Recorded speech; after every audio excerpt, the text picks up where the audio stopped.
See how long it takes everybody to get in here. Well, while they're doing that, oh, here we go.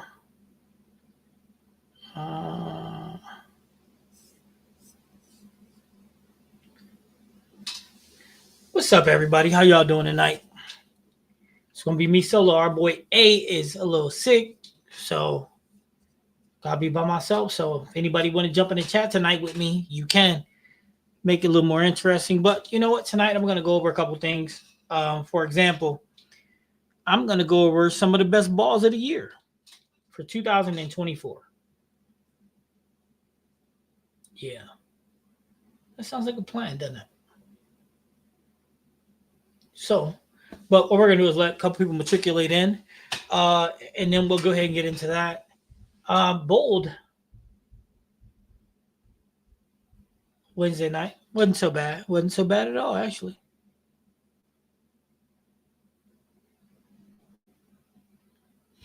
Already live, Red.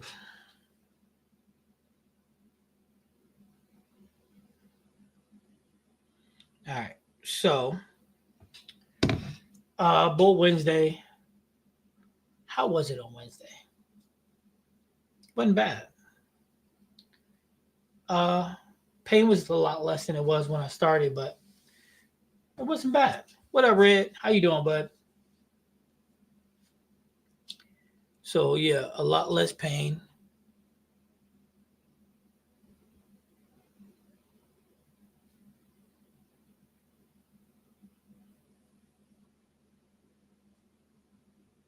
I'm sorry. Message about high school. So I coached tonight, man. Team did well. Dude, I'm having a lot of fun watching them progress. But progression, I was talking about me bowling this week. It wasn't bad. It wasn't bad at all. But the pain, limiting the pain helps a lot. Getting me confidence that I'm not going to feel it as I'm throwing it as bad as it was being. So taking the time off was actually pretty beneficial. Sean bowled pretty good. His second 700 of his life. So it wasn't bad. And because Sean hit 700, of course, we get to give away a mystery ball. So me and Sean have been racking our brains trying to figure out how we're going to give it away. So how about you guys tell me? In the community tab, I'll post a video. Best way to give away a ball. Some people said we should use the computer generated random drawing, but I don't know if that's good or not. And then how do I decide who gets in it? Just the people that were in the live that night? Or do I do it for everybody? No, I think we should do it. I'm going to talk to Sean about it, but I think we should do it just for the people who showed up for the live. Because it makes it fair because they were there to witness it all. So, what do you think, Red?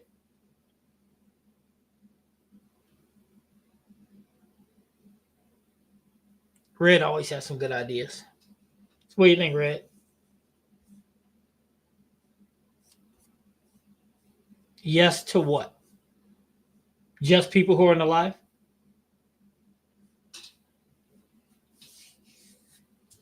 Now, Red, are you just trying to help your chances of winning? Oh, that's funny. If you are, I'm not going to be mad at you. I mean, you should be trying to help yourself. Yeah, you should be trying to help yourself. All right, so 2023. 24. Bowling balls, 2024. Red, what was your favorite ball of 2024?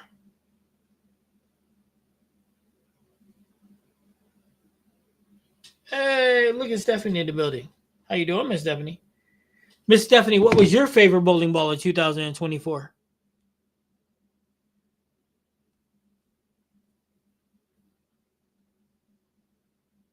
Come on, guys, put it in the chat.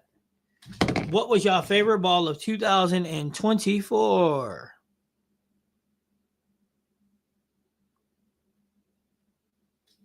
Anybody? Ooh, Red said the hazmat. You like the hat? That's.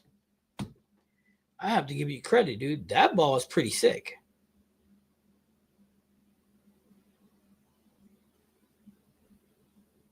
Dude, there's a lot of good balls that came out in 2024. I'm looking at it, and this list is a lot.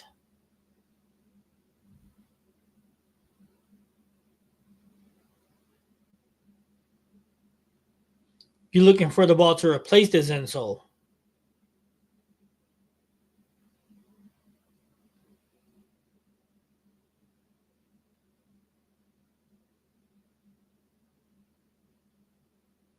Dude, do you realize how many? Do you guys realize how many balls came out in 2024? A lot, a lot of balls. Holy smokes! So the Zen Soul, huh? Maybe I can help you with that. You want some help with that? I can help you with that.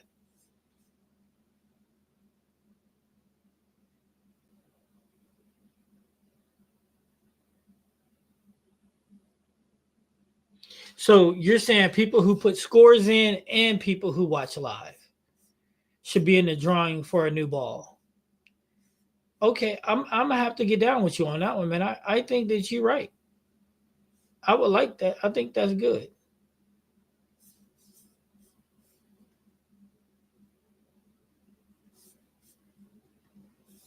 All right. So let's go. Let's go. We ain't even gonna wait for everybody. Because I'm not gonna lie, I worked last night, so I'm a little tired. Plus we coach, so that's mentally draining sometimes. Okay, so 2024. There's a lot of balls, man. How does one person decide how? That's a lot of balls, bro.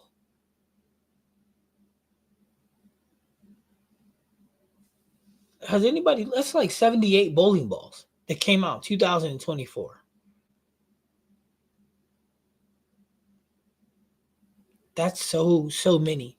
All right, so what do you think? Red 70 top 5 or top 10?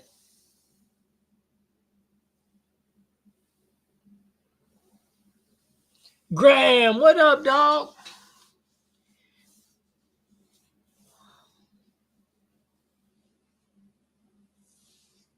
Top 10 bowling balls of 2024. Top 10, huh? All right, let's start at number 10.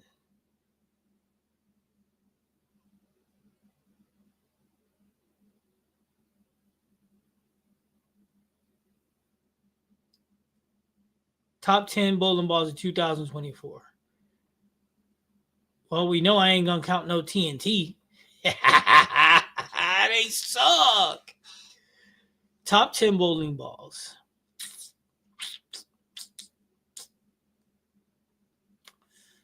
I think they all suck. I think I'm burned out of bowling balls.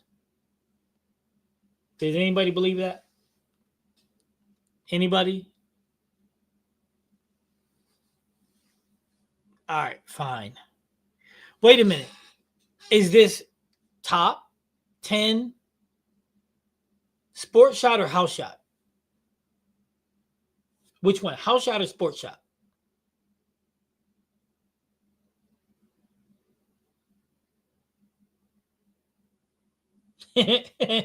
That's because they're members.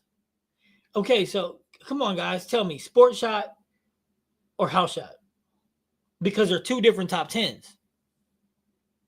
House shot. Okay. First ball, 10, the 10, best ball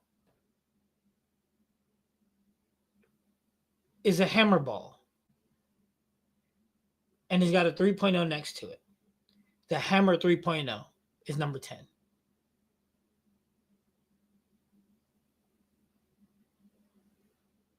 Yep.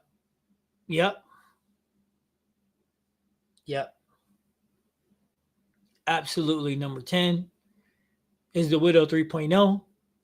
Number 9 is the Storm DNA coil. Now wait, let's do this. Let's go back. Does anybody have the Widow 3.0? Does anybody have it anyway? Throw it.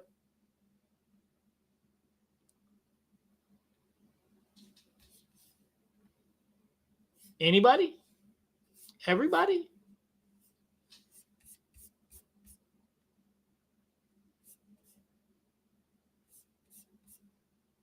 Dude.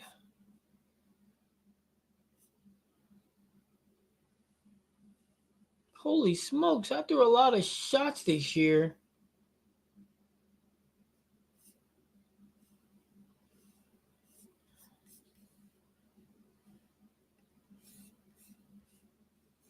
Okay, Red's got it. Graham, I know you probably had the Widow 3.0. You probably didn't keep it, but you still have it. Number 9. Oh, it was your favorite? You got the hazmat? I bet it was, but that man, that 3.0 is wicked. I still got it. The thing about that ball that made that ball special was that it hooked later. So for a solid to get later shape, yeah, I love that about it.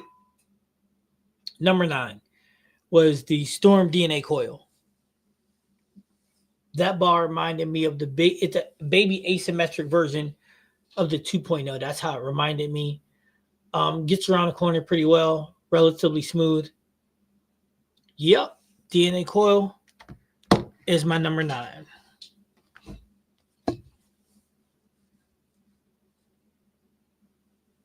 Yeah, the 3. Do you talk about the 3.0 or the DNA coil? Because my DNA coil, man, I got about 2,000 surface on it, and it's real smooth and real clean. It does it actually blends the lane pretty well. I just don't throw it enough. Yeah, the 3.0, yeah, that baby is jumpy. I'll give you that. I will give you that.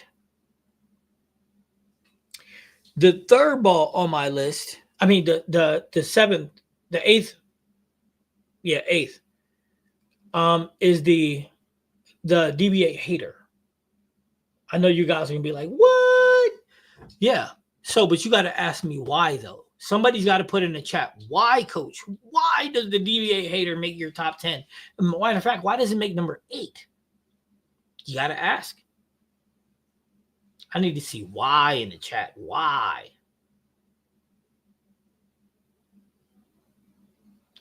Okay, here's why. Does anybody know my favorite ball is? Out of every bowling ball, what is my favorite ball?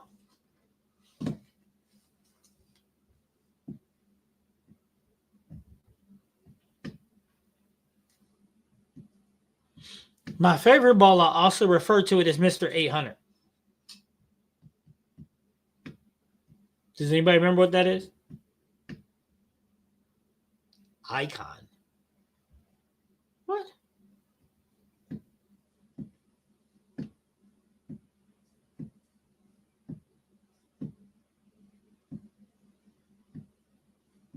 None of you guys can remember, huh?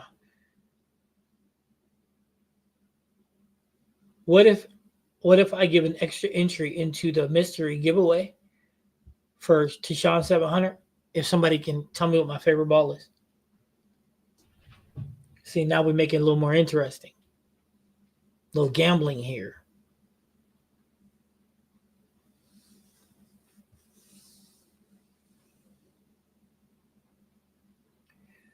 No takers? Going once, going twice, going 3 times, going 4 times. Okay.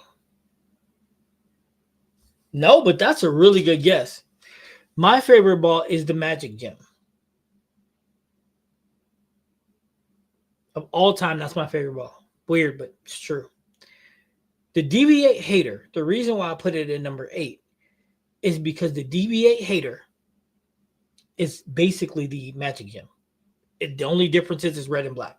Other than that, it's the damnedest thing. I mean, it's really, really so similar to it that it's insane. It's like they took the blueprint from that ball and just put a different color on it. Boop, there you go. Put it for sale because they're that similar.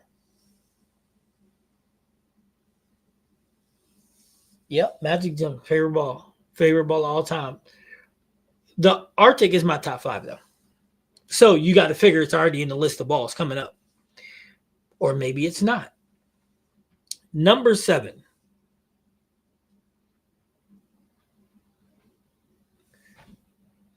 The Track Cipher. Now remember, these are my top 10, so I don't care what everybody else say, because I don't care. Because they ain't rolling the ball for me. But number 7 for me is the Track Cipher for an extra spot in the giveaway for Shashawn 700. If somebody can tell me in the chat, what did I refer the Track Cipher ball as? See, you got to be watching my channel to know what these are, man. The Track Cipher, what did I refer to that ball as? The what ball?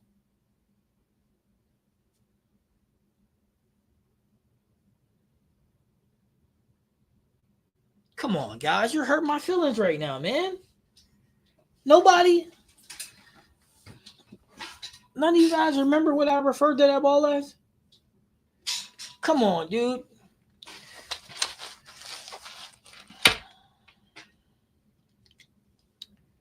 Thought you guys were my super fans. Thought you guys had my back. You don't remember that? For an extra spot in the giveaway, all you gotta do is tell me what I referred to the Track Cipher as. I almost said it.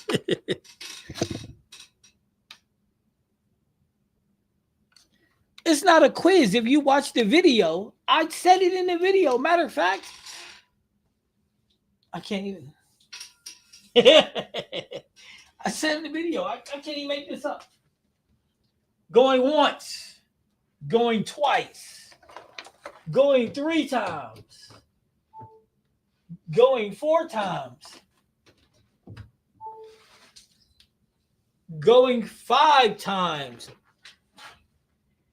Why would I call the Track Cipher Envy? I called it the Incredible Hulk ball. And if you look at the video I made for it, it's in the thumbnail. It's in the thumbnail, guys. Come on, man.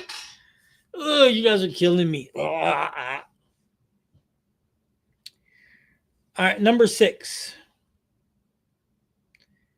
Number 6, best ball of 2024. I didn't like any other balls. Number 6 is the Hammer Hazmat. Are you guys noticing the theme here? Hammer's got some balls in there. So the Hammer Hazmat. Now, Hammer Hazmat, smooth, clean, read the lane well. You can be left with it. You can be straight to the back with it. Graham, I know you use this bad boy.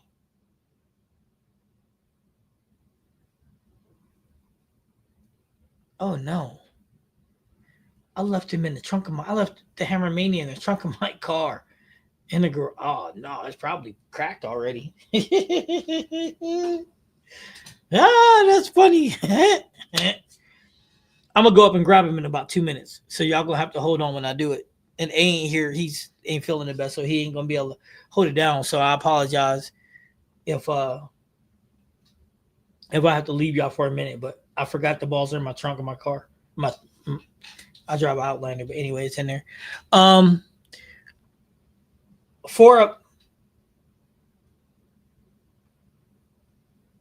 have 3 cracked in the last couple months. My Track Cipher actually cracked. So listen to this. I'll go get them in a couple minutes. I got it. Why I go get these balls, right? For a bonus. And I'll put a bonus in for everybody to get it.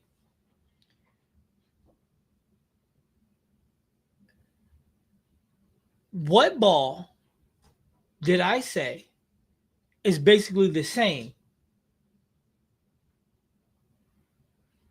as the Hammer Hazmat? What ball did I say is basically the same as the Hammer Hazmat? And Red, I'll answer that question in 2 minutes. And let me get these balls.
All right, I gotta go get one more ball. Ooh, look at this. Oh, look at this. Okay, I gotta go one more ball and I'll be right back. I'm sorry, but hey, remember the question is, what ball did I can say that is the same as the Hammer Hazmat? And I got one more ball. I'll be right back.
All right, sorry about that, guys. I apologize. My bad.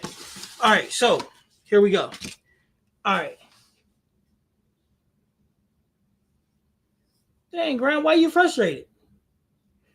Okay, so the answer to the question is, drum roll, please, the track cipher. So, track cipher it is. So, that means Red gets the bonus.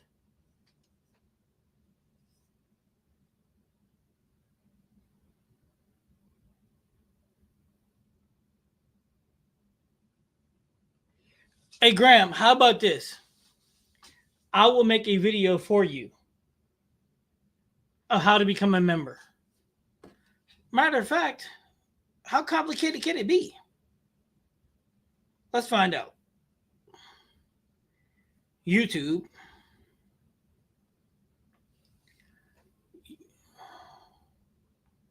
Well, I mean, I guess I can't do it because I'm me already. Wait a minute. But I'm not me on all of these, am I? Hold on.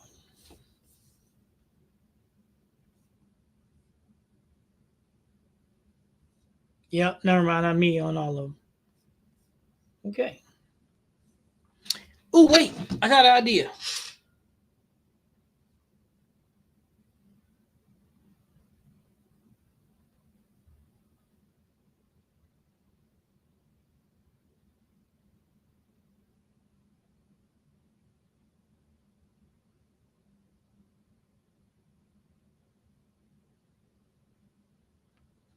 All right. Sorry, guys. I'm going to do something for Graham real quick.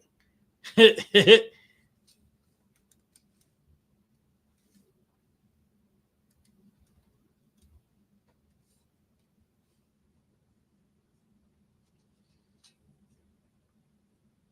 right, I'm share the screen so Graham can see how to do it. Did somebody tell him?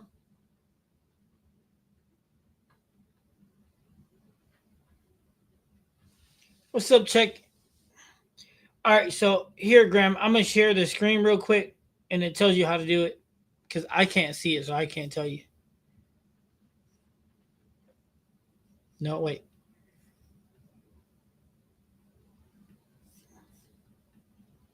All right, Graham, can you see it?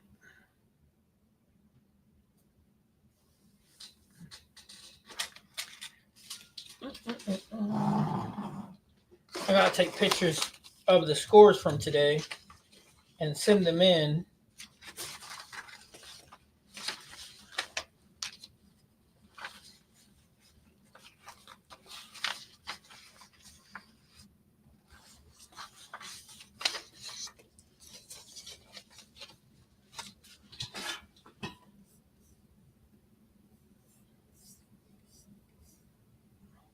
Okay, so are you able to? Is this helping you at all, Graham?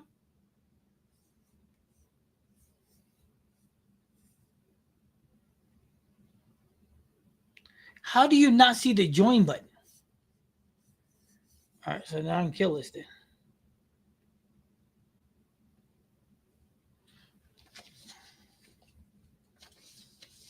How do you? I'm trying to figure that out. How do you not see the join button? No. You don't have to do it from computer.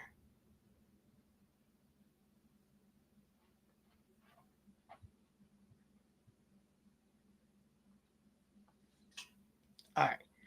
So, okay, so we were at ball number 6, right? While Stephanie tries to help Graham, we'll keep on going and see if we can't get some more trivia points in here. So that brings us to ball number 5. Ball number 5 is a ball that I thought was awesome. I just couldn't throw it. And that's the hammer effect. I thought the hammer effect was sweet. I just didn't have a condition to bowl it on. So, plus I had other balls that fit, but I think that was the 5th best ball this year. Hammer tour effect. Yep.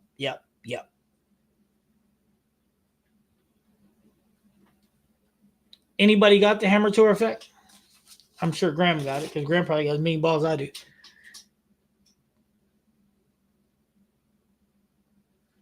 Maybe I should. No, I can't log out of it. Oh, I know what to do. Yeah, I could do. Hold on. Grandma might be able to help you. I need to use a different web browser.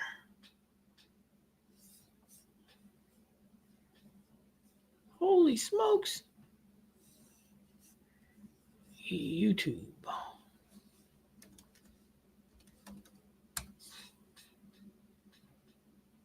Nope, I'm not signed in. Ain't that something?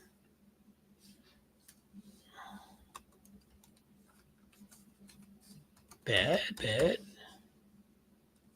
Boy, that pops up quick. I guess I'm making some. Whoa. What? Oh, Bolify hooked that up. That's dope. Bad Bull and Blu-ray. I gotta get that shirt. All right, so it's showing us that we live. Oh, dang, it's up there right next to subscribe. Here, Graham, let me. Where you at? Check this out. You're not gonna like this, Graham. All right, so check this out. All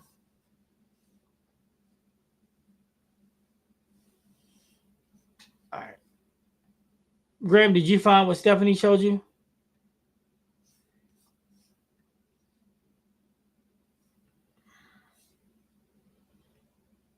Check this out. Sorry, the screen looks crazy, but all right, here we go. Check this out. Can you see it, Graham? Look on YouTube. All I did is typed in Bad Bowling 101, Bad Bowling 101, right? And I didn't even click on to the thing. I clicked on to it. You see how it's up here? Look, subscribe, and next to it is join. So it's there.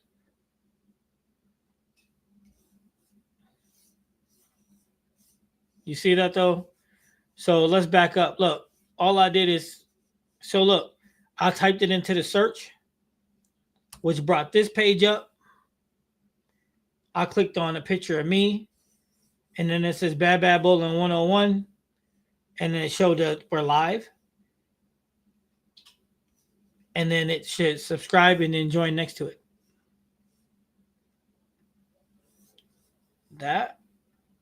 Hope that was helpful. All right, guys. Hope that didn't hurt your eyes or anything. Graham, was you able to see it?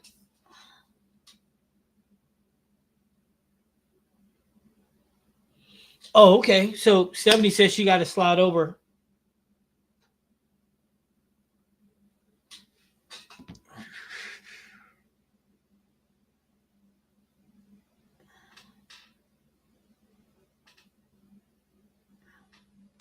Stephanie says she has to slide over where the community tab is.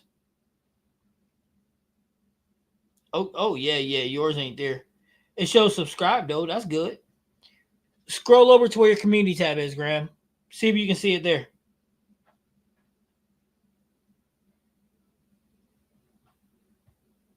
Notifications are all okay. Oh yeah. Scroll over to where community tab is and see if you see it there. All right. So Hammer Hazmat. I should be bringing these balls up. Yeah. Let's do that.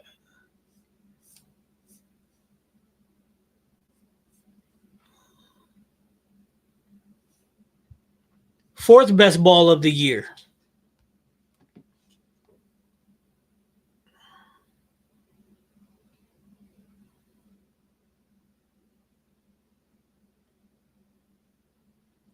That's weird. Keep Graham, keep scrolling over. See, I have an iPhone too.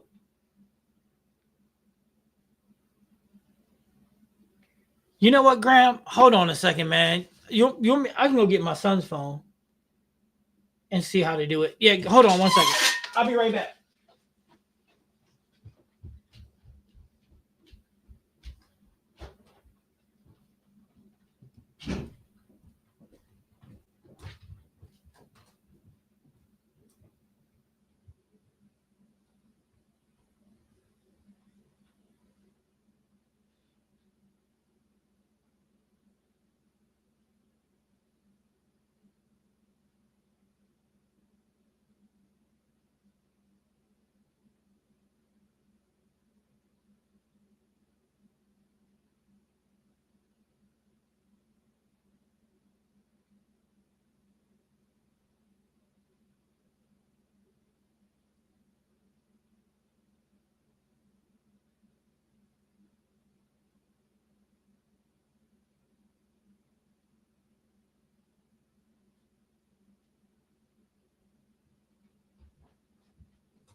So check this out. My son has an iPhone.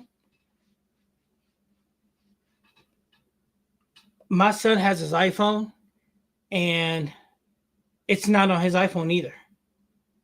Nope. That's crazy. You would think YouTube be better than that. But yeah, on my son's iPhone, Graham, it does not show up either. So Android it does, computer it does, um, all that stuff. But that's weird. Oh my god, Google that.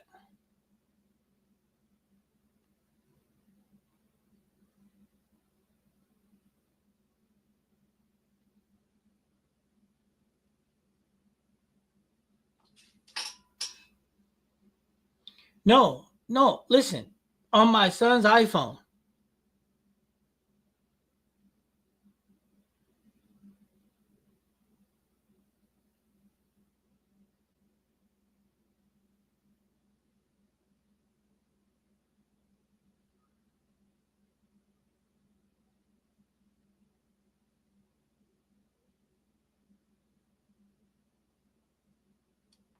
Hey Graham, I gotta wait for you to do it.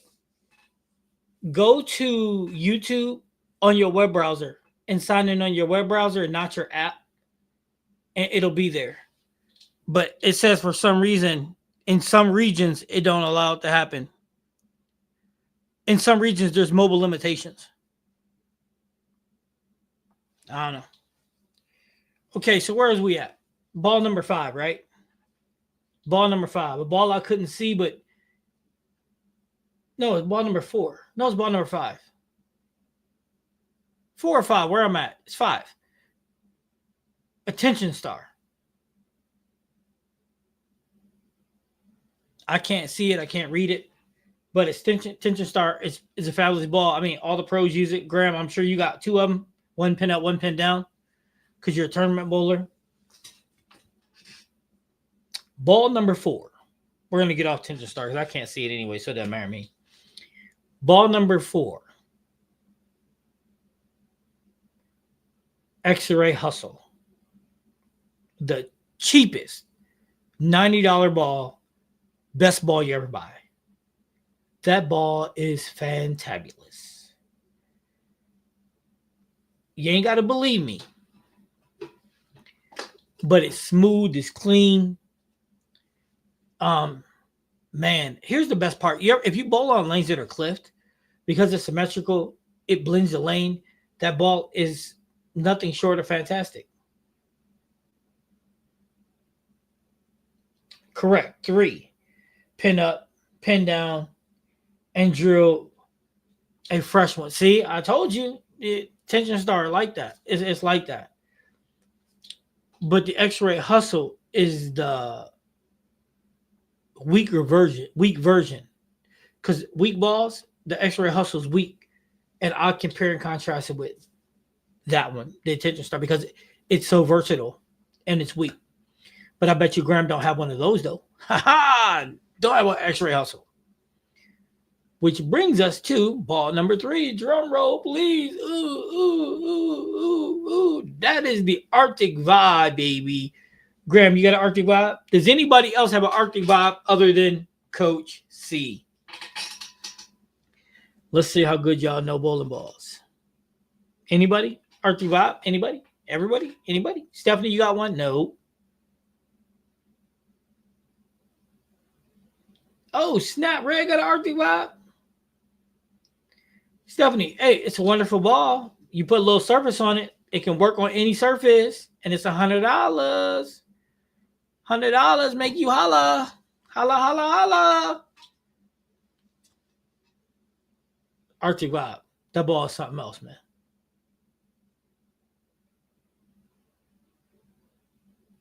Oh, he loves his RIP.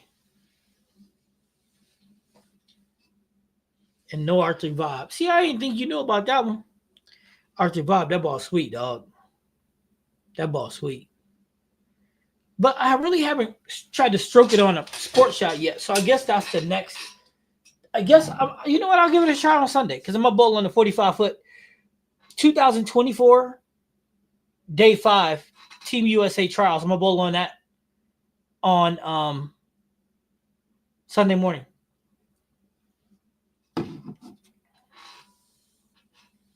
$45 feet, 32 mils.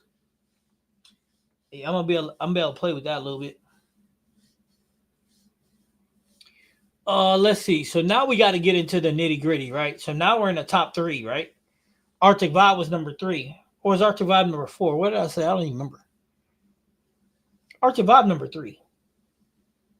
32 mils of volume.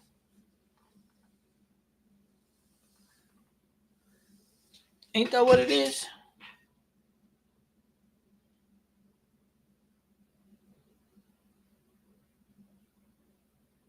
No, I'm sorry. It's 33. It's 33.96 mils of oil that I'll be bowling on Sunday morning. Shows a lot of volume.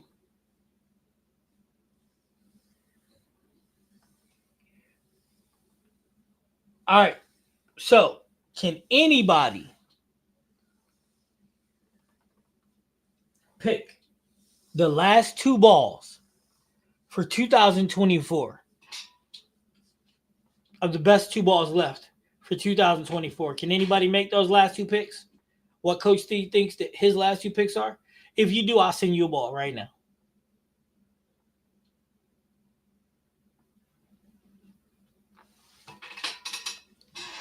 Hey, Graham, you don't know what I'm talking about, player? Here, I'll post the shot I'm be on. I don't mind. Anybody want to take a guess? The GB5. Girl, are you nuts? The GB5.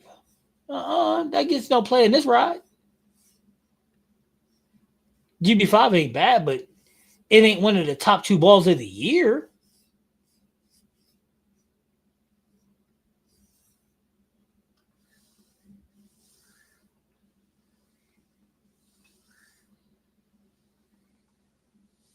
Ion Max. Look at that.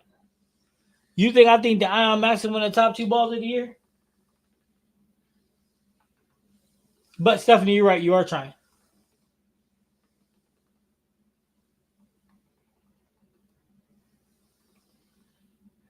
Storm Physics Blackout.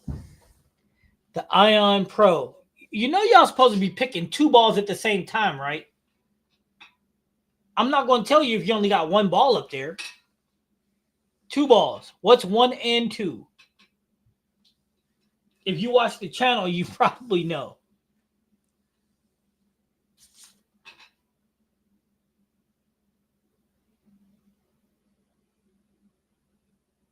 I mean, because I'm not a hard person to figure out. What you say about my mama?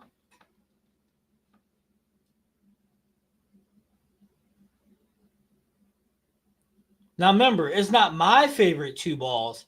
It's the best.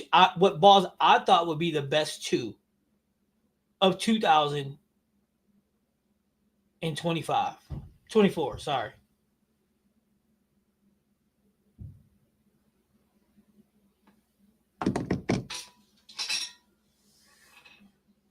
So here's what we're going to do. I'm going to show you the balls I got back there because these are the balls I'm going to do a review on. Normally, I never show them beforehand. However, I'm going to show them to you. And then when I'm done with that, I'll look, and if you guys got them, I'm going to send you a ball. I'll send you the mystery ball.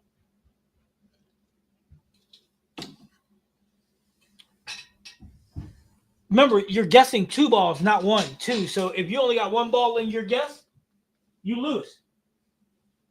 Because it's supposed to be 2 balls.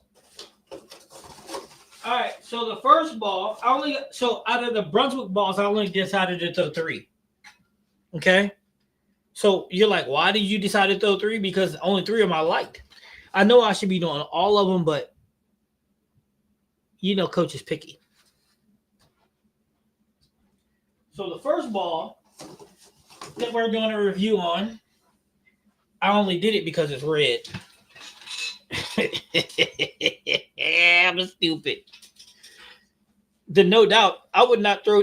That actually is probably the number 3 worst ball I've ever thrown. Number 1 being the TNT, number 2 being the TNT, infused. Look, I only got it because it's red. Yes, red is his favorite color. Yes. So this is the 3D offset assault. So I only got it because it's red, and red's my favorite color. So I'll probably keep it just because it's red. And I know that's the dumbest thing ever, but you know what? Some of the other offsets were decent. The Exponent Pearl? Is that what that? Okay. Look at somebody. Somebody is Graham, you said red's your favorite color too. Somebody doing their homework. And somebody, and you know what, Brett, you're the only person that guessed 2 balls in 1 sentence on 1 line. And that's how I told you guys to do it. So the Hammer 3D Assault. Oh, by the way, guys, Coach went with I changed my thing. I went with vacuum grips. Graham, what you think about vacuum grips? The Crimson Jackal didn't come out in 25. 24 came out in 23.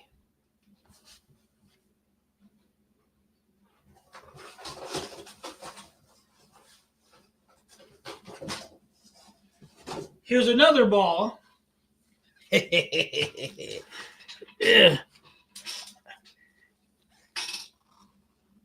Hammermania. We had to lean with it, rock with it on this one. It smelled like citrus.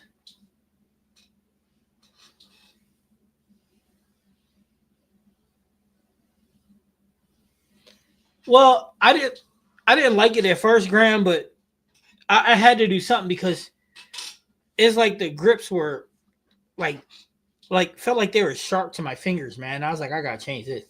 So anyway, vacuum grips it is for me.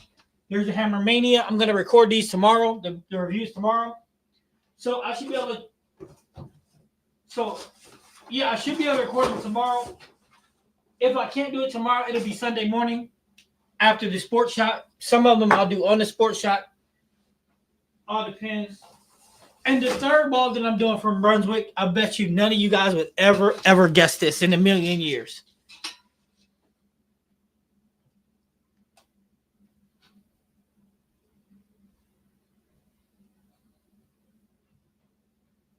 It did release 10. You're right. My bad, but no. Can y'all see that? I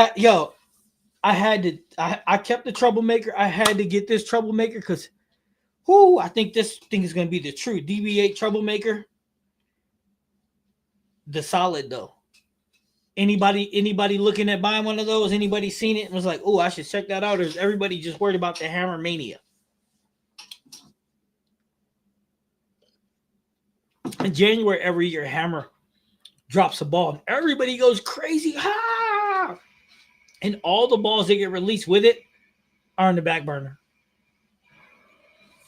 But I'm thinking this is a 300 ball right here. Graham, you don't need DB8 or no? All right, so that's what we're rolling tomorrow. All three of those. I'm trying to figure out where my attention start S is, and I'm trying to and the level and the what you call it, but I'm gonna do the level, and then Tayshawn's gonna throw the Zen because I don't like Zens. So Sean's gonna throw the Zen, and then I'm gonna throw the level. I can't wait for that level, dude.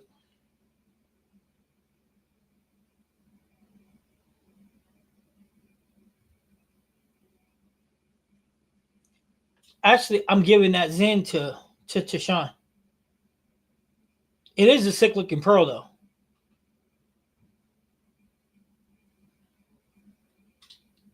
Wait, you already got the Zen, Graham? The Zen 25, you drill just 4x4x2? I don't know what I'm gonna put on. I don't know what I'm gonna drill for Sean though. But I'm gonna let him roll it though. I'm not a fan of Zens at all. And my pearls I got my pearls are pretty stacked. So plus he doesn't have his bag with pearls. I'm trying to stack his bag too, and he doesn't have what he needs. So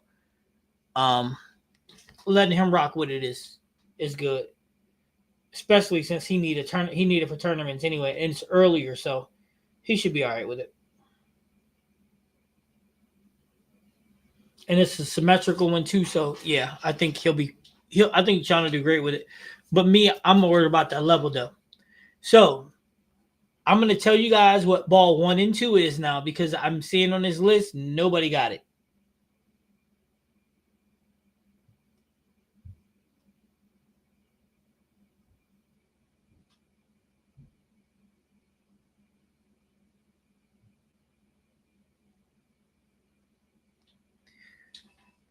Are you signed to one specific brand or are you with all of them? Or can you get any of them, Graham?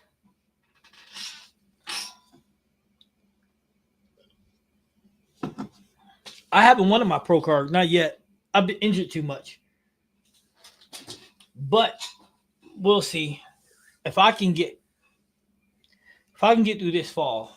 I mean this winter months and get into the spring and summer without being injured, then yeah, I'm gonna go ahead and do it so I can bowl in the US Open next year. At 2026 US Open. That's my goal, man. That's the only event I want to bowl in the US Open.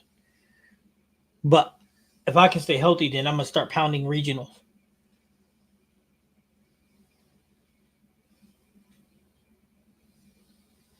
All right, so here the best two balls, I think, me personally,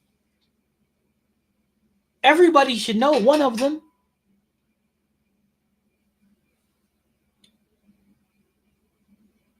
Everybody should know one of them. I'm so sad. I'm so mad at you guys right now.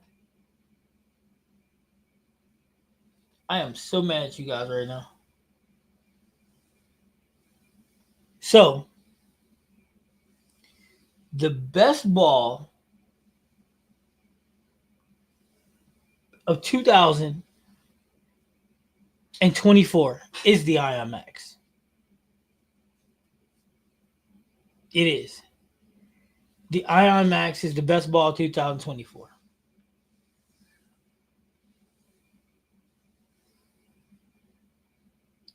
The reason why I think it's the best ball is because of the versatility, because it's an ASIM, but it doesn't act like an ASIM.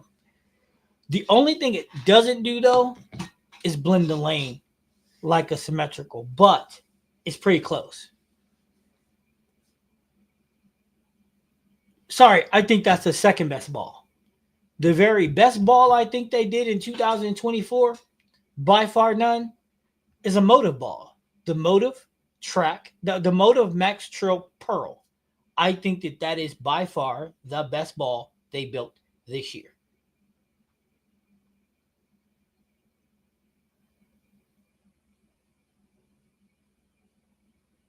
It is close to the Mesmerage. You're right. It is. However, no, I don't. Wait a minute. No, I don't think so, bro. I think no. Mm-mm. No, I think in this case, I think you might got wrong. The mesmer, I was gonna, I was gonna flip the mesmerize, but I got a lot of ASIMs. But anyway, um, the reason why I'm saying you're wrong in regards to the mesmerize is because the mesmerize is a lot more has a lot more asymmetry than the Ion Max. Red, I didn't want you to say one ball. I wanted you to say both balls. I said what is one and two that I thought were the best balls of the year. Ion Max and number two, and then number one, Motive Max Trill Pearl. I think that that's by far the best Pearl ball they made this year, bar none, not even close. Symmetrical that is anyway. So, bar none, I think that that's number one for me, Max Trill Pearl, and then number two is the Ion Max.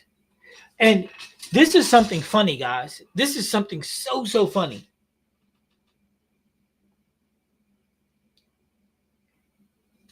No, what I said was is no. I didn't say to guess one.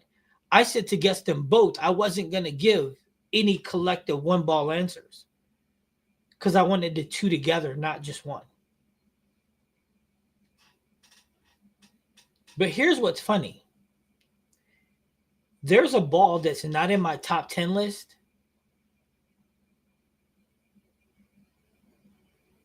that I could slide in to the Ion Max and take the Ion Max out. And that's the Sublime Solid.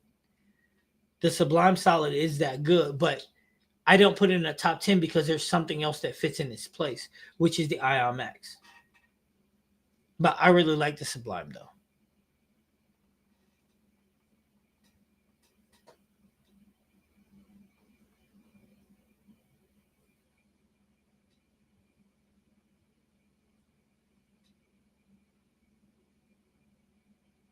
How far ahead do you get them, Graham?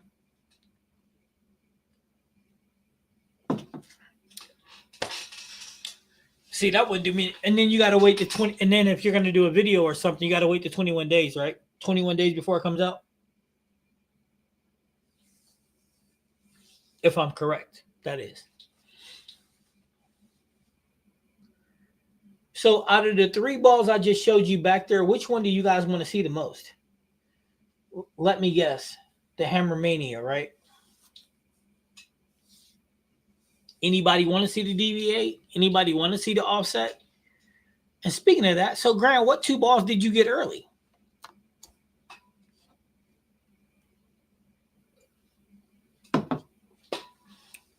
What was the yes to, Red? Oh, to the balls.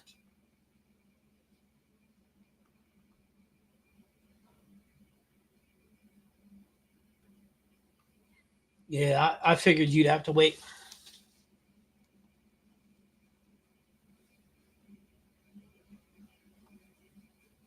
Level in Jan 25. Okay. Do you like that level? I think that level is going to be a game changer for me, especially on short patterns. Stefan, you want me to make one video with all three balls in it? Really?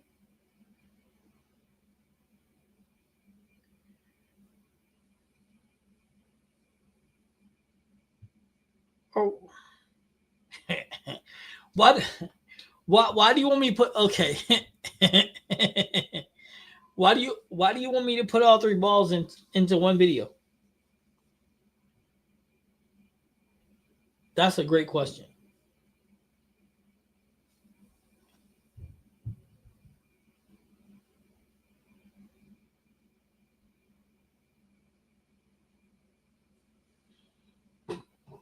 See, that's weird. I thought the Zen U hooked less than the pitch black for me. I know my purple hammer's insane.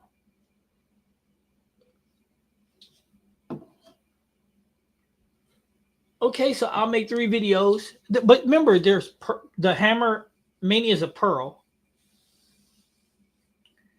I think the DV8. I think the DV8 is a hybrid, right? And then the DV8 is a solid. Oh, all right. And the 3D is a hybrid, right? Yeah, the 3D is the 3D offset is a hybrid, but it's also um two parts solid, one part pearl.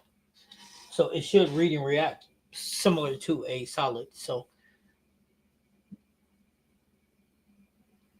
I'm looking forward to it.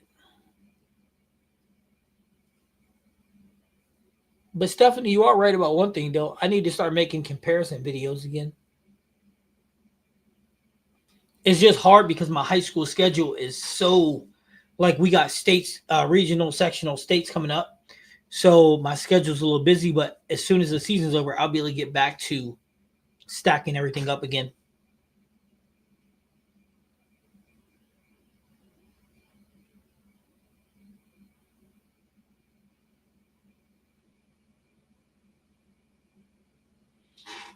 Wait a minute. So you're telling me that you can get it's two per ball, but so if there's seven balls coming out, you can get all seven early. That's what you're saying? So seven balls coming out, Graham. You can get seven balls early, but you can only get 14 because you can only get two each. That's what you're saying? That'd be a reason for me to go get my pro card right now.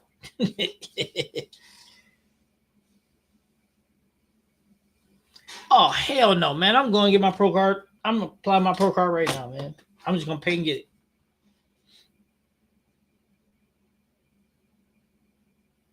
No, because I like getting my pro shop money.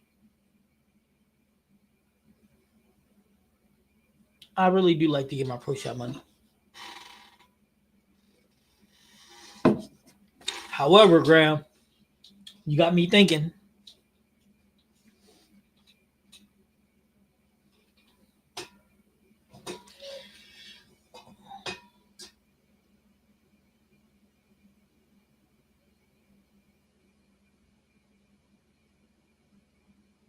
How about two mania and DV8? What exactly does that mean, Red? I mean, I'm gonna do the three balls separate from each other anyway, but I mean, because they're. I mean, I might throw the DV8 in there with the mania or vice versa to see how they read compare. Oh, sorry, how they read compare to each other. But yeah, I might do it that way. Stephanie, what kind of ball you throw? I know Graham throws 16. I know Rev throws 15. Oh, you mean review the Mania and the DV8 together?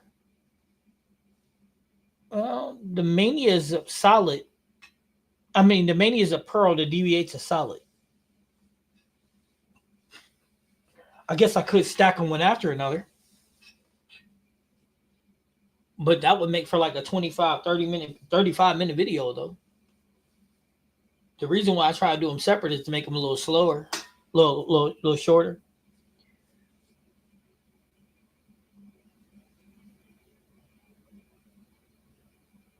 Oh, guys, guess what? AB shot 726 Wednesday night.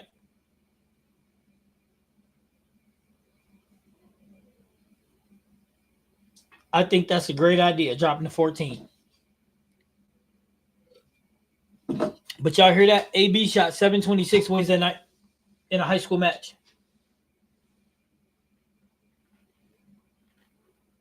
And she had the front 8 in game 1 and the front 6 in game 3, I think. So she was doing it. I think they said that she has the 4th best average in the conference.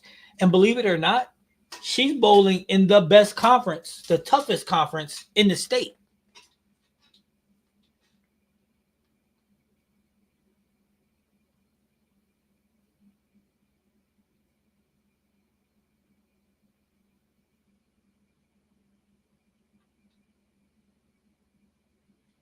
Wait, so you're saying no, Graham? We asking you what was your ball of the year? And matter of fact, if anybody want to blurp in to talk here, I'm gonna let y'all do it. We putting the floor open, man. Every live from now on, we're gonna have to make the floor open. Boop, there it is. Anybody want to come in and holler at your boy, ask questions, anything? No, she wasn't using Abby math. She was using coach's math. We got to get away from Abby math. Abby math ain't good.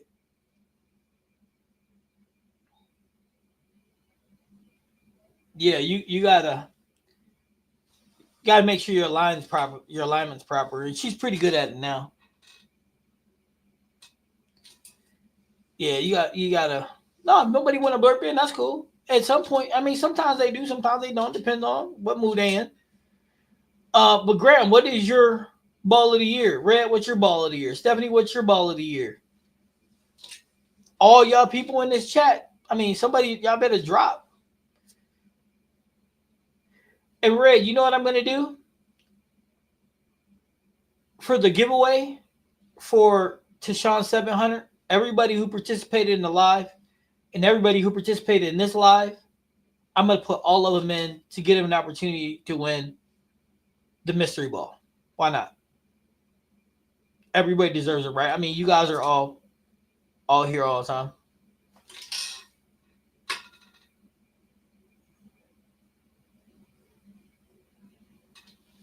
See, I love the max bias, but on the sports shot though. The Super GT, I don't know about that one. I take the Max Trill Pearl over that one. Okay, Red said the hazmat. I like that. Oh, hell no.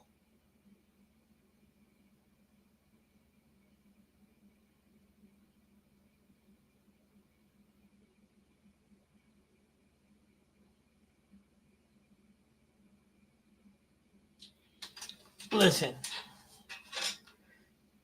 Wait, which Absolute Power came out in 24? I don't even remember. I hate that ball. I hate any Absolute. Oh, because wait, it was Absolute, then the Absolute Power, right? Yeah. You like that ball like that, Graham? You must be bowling on flooded synthetics, because that ball's garbage. Garbanzo.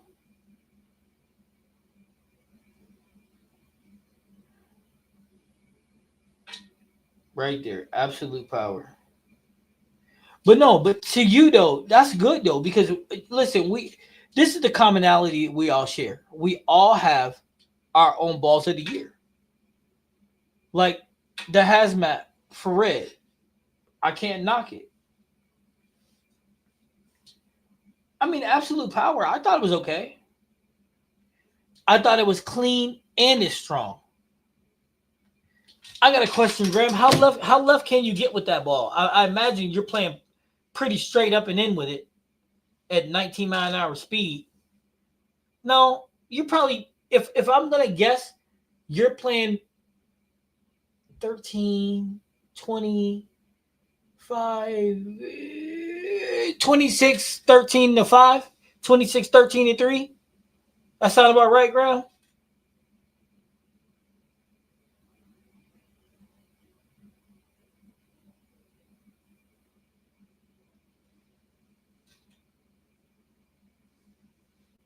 But that's good. So that's a good way to look at it. That's a really good way to look at it. Just make sure the pro shop is drilling you good.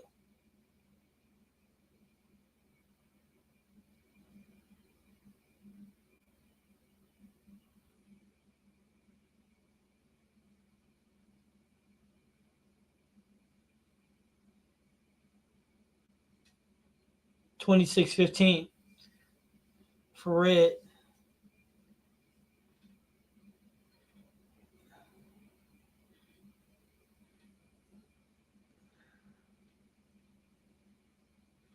I thought the absolute power was the opposite. I thought it was, if I remember correctly, it was strong cover, weaker core. Yeah, the absolute power has a strong cover, weaker core, right?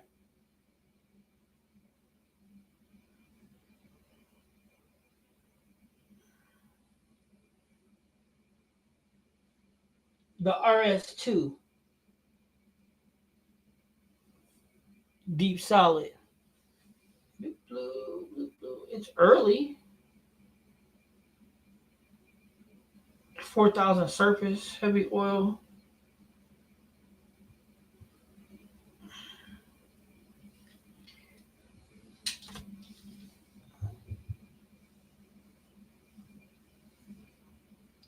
Oh, that's my dog, Paul. You my new homie, cuz you got to come to the channel all the time. Y'all see that dude? Pure madness. Hey, on my sports shot, everybody should be able to tell you on the sports shot, the pure madness is in my top 3. That's why I got it upstairs. Actually, I had 2 of them.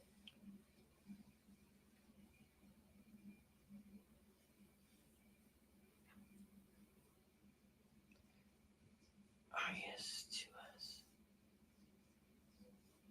What? Hey, Graham. What else is that? What else is that on? Isn't that on the Attention Star S2 or something?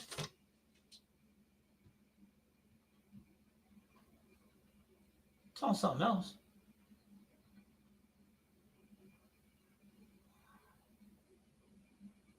It's on something. No, that's got that Trax Plus. That ain't on that one. Where else I see that cut? Where is that at, Graham? Where is that? The R2S? Where is that at? That's on something else. I just don't remember what it's on. No, I don't know. It'll come to me. Actually, I'll just text A. He'll know because he's the bullying ball. He's the surface guy.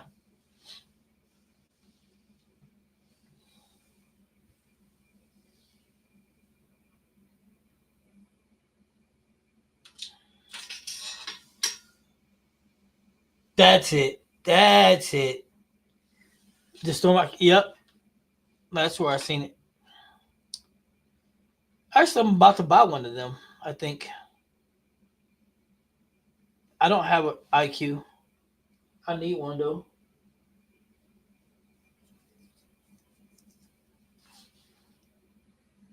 Hey Graham, here's a question. Here's a question for all of you guys. Is anybody in the chat still get excited about having a new bowling ball?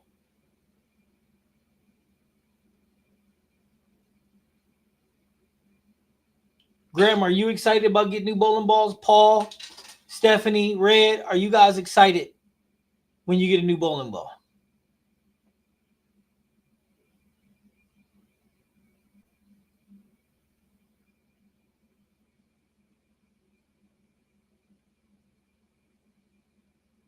And Stephanie said, hell yeah. That's awesome. That's really awesome.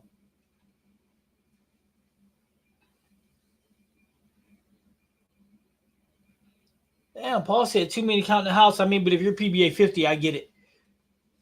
Do you have your pro card too, Paul, or do you just go to events?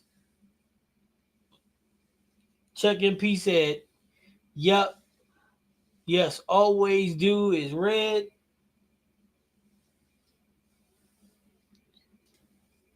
Yeah, so Paul, do you also have your pro card too, or?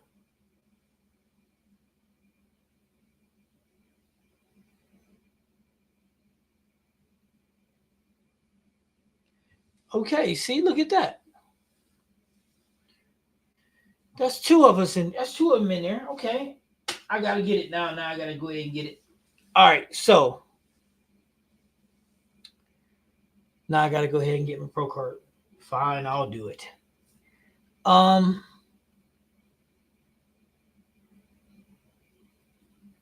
I'm gonna be honest with you guys. I love bowling more than anything. I really love the bowl. As far as bowling balls go, I'd be like, I'm not up here. I'm not down there. I'm just even.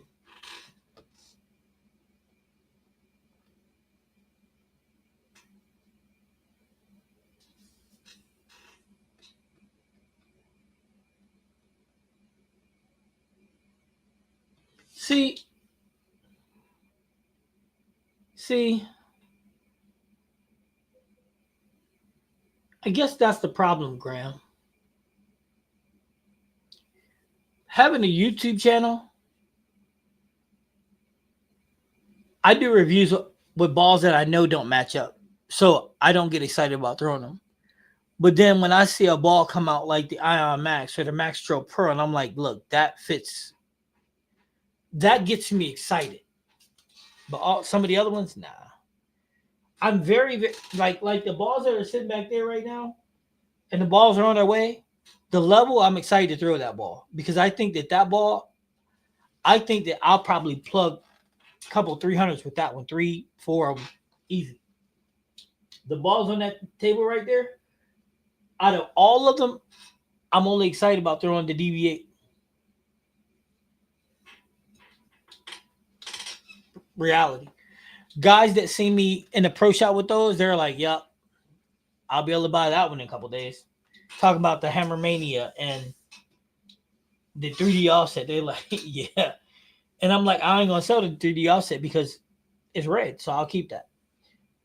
But that Hammer Mania, they're in their they create a bidding war on their own. Like, yep, he'll be done with that one as soon as he's done filming.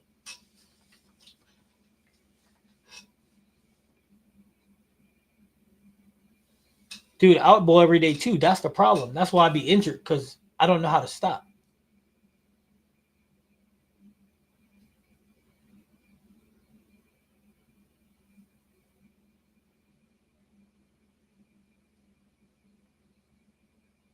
Oh man, MP, that's gotta suck. That's gotta really, really suck them. But hey, at least you catch it an hour though. I mean, you can get a lot of work in an hour. Now you got to remember too, improving your game. Hell, you can improve your game from sitting at home.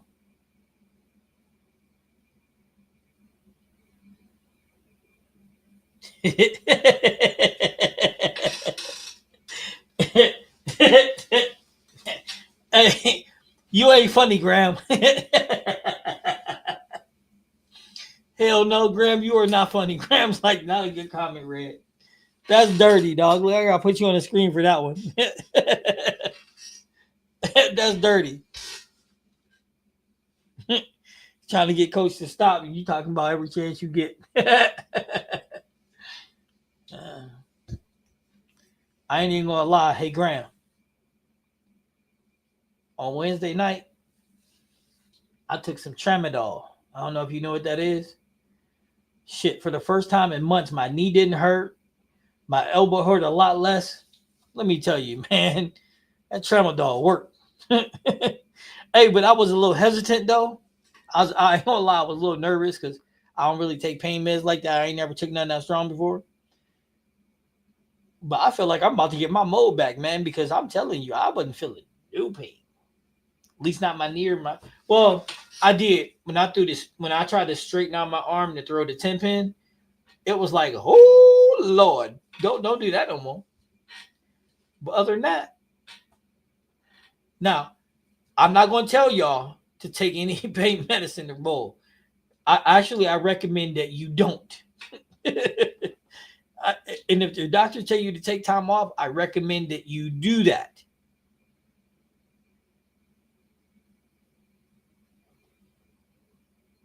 I just punish myself for some odd unabundant reason. But I love the bowl and I don't want to stop because I feel like if I stop, I'm never going to get to go back.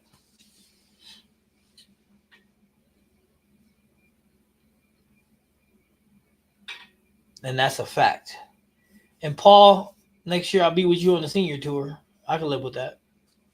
But I'm bowling the regular U.S. Open, though.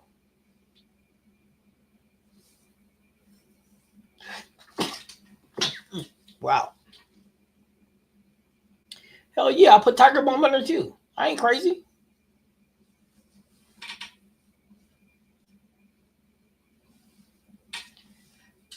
Graham, yes, I do. 100%. And Storm, Brunswick, and the brands offer me deals to be on staff and stuff, but I can't do it. I refuse to do it because ain't nobody, number one, ain't nobody gonna ever tell me what to say, and ain't nobody gonna ever tell me what to do. So here we go. You gonna see me out there, man. I'm gonna come out there and rock. I ain't playing. 50 in one day, I'm gonna be out there. 50 in one day, I'm gonna be out there. 50 in one day, I'm gonna be out there.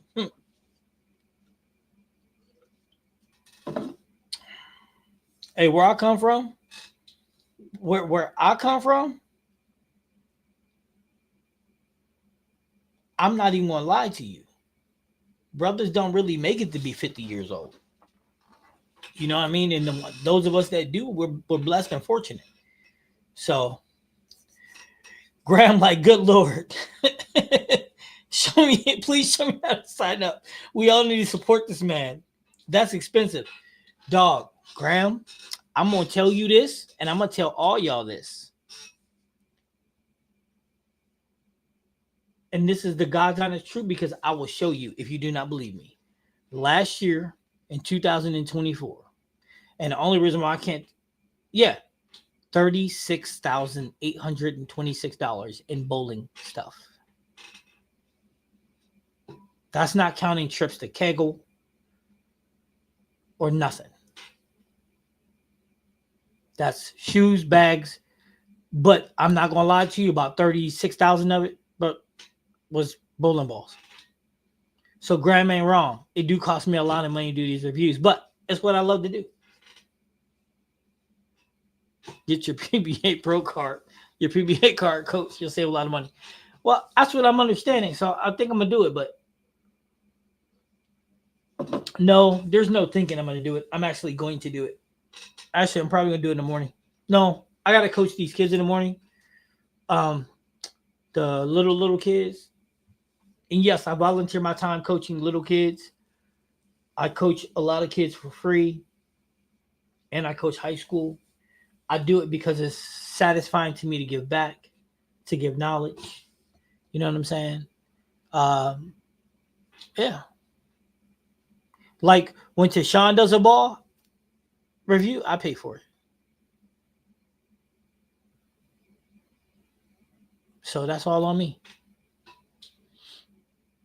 So by you guys hitting the like button and subscribing and all that stuff, that helps the channel grow, man. And that's all I ask for.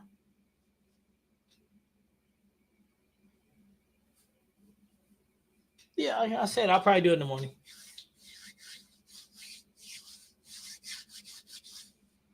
Hey, when you go to nationals, Graham, you're only allowed 2 pros on the team, right?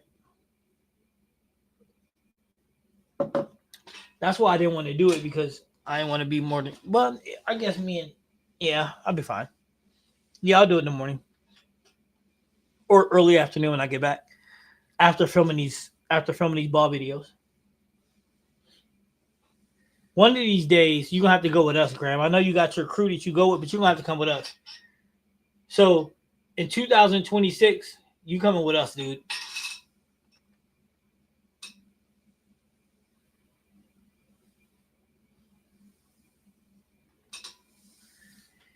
Yeah, I tend to, but I tend to give them. So Paul, I'm not gonna lie to you. Um, I do. I give some away. Just give them away. Like give them away. Boop. Here you go. And then some of the good ones I do sell at like 30% markup. So about 30%. I'll give back 30% of what I spent on it.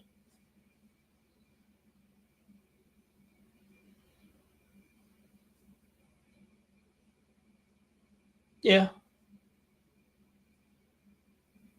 But you got to understand something, guys. I love what I do. I love doing the ball rewards. I love giving my point of view because it's my perspective, right?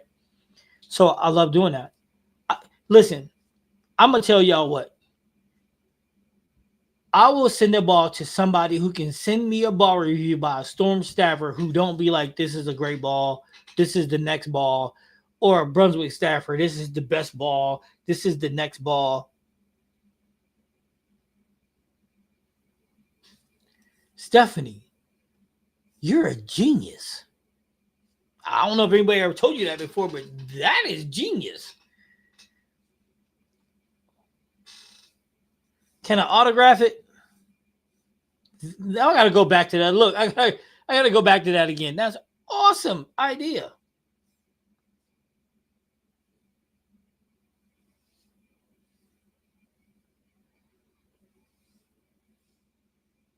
I do, man. I give balls away to kids all the time.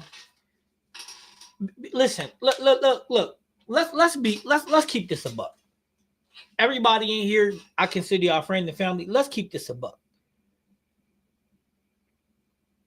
Bowling is an expensive sport. Facts.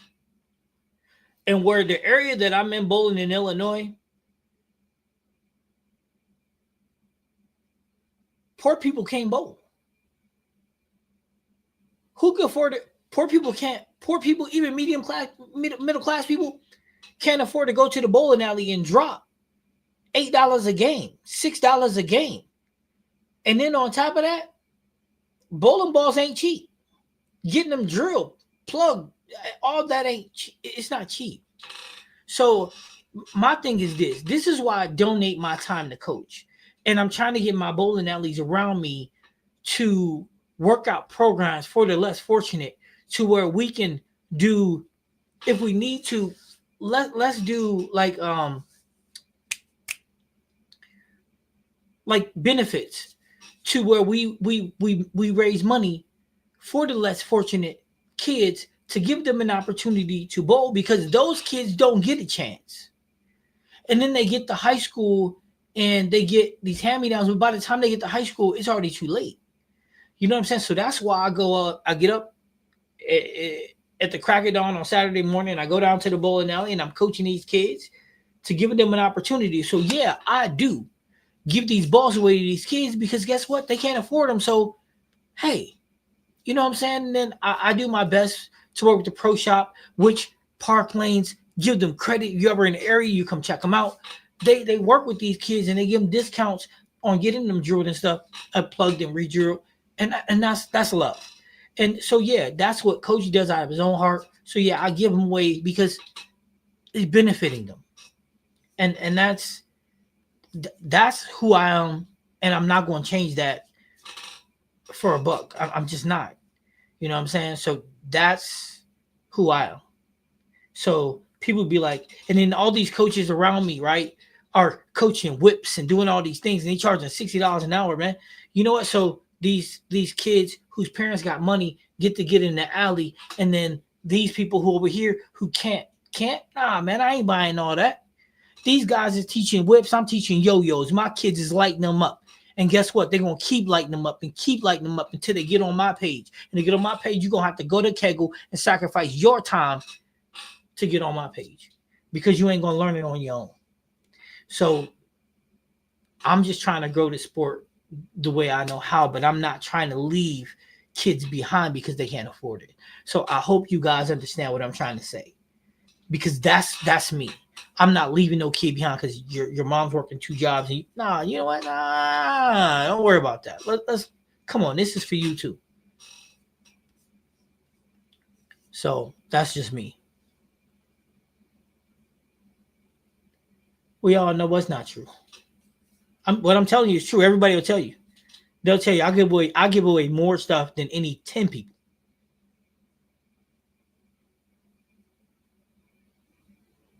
Oh no, we don't got college kids up here. I'll be rocking with them too. You know what I'm saying?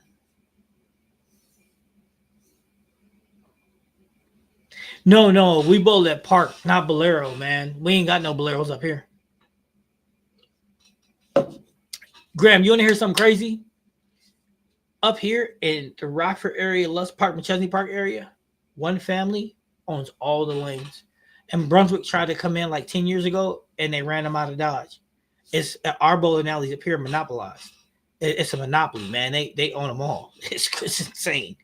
Like if I wanted to open up a training studio here, I probably couldn't do it because they would probably cut me off and not let me. And that's fact. Because they would think that I was gonna jump in on nation. But yeah, they wouldn't they would go to the city council, city board and be like, nah, that'll nope. But and what I'm telling you is fact. I can show you the documentation showing you that they monopolize that. So yeah, fact. It's just crazy. It's crazy. It's crazy. It's crazy. But I can only do. I'm only one man working on one man. And you know what's worse?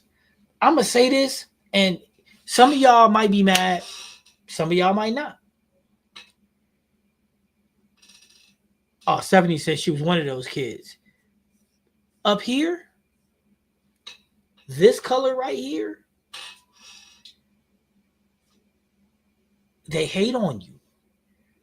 Because I'm the only coach in this area, this color. So that good old boys club, man. And some of my kids, I feel bad because they.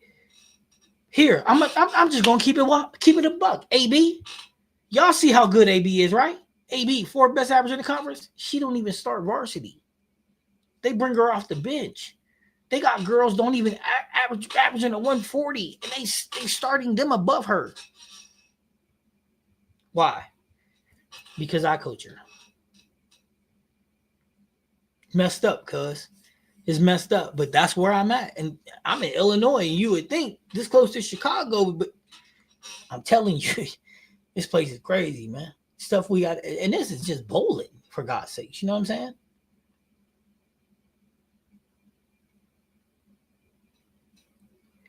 And Paul, that's what I try to do, give the most honest opinion I can, man.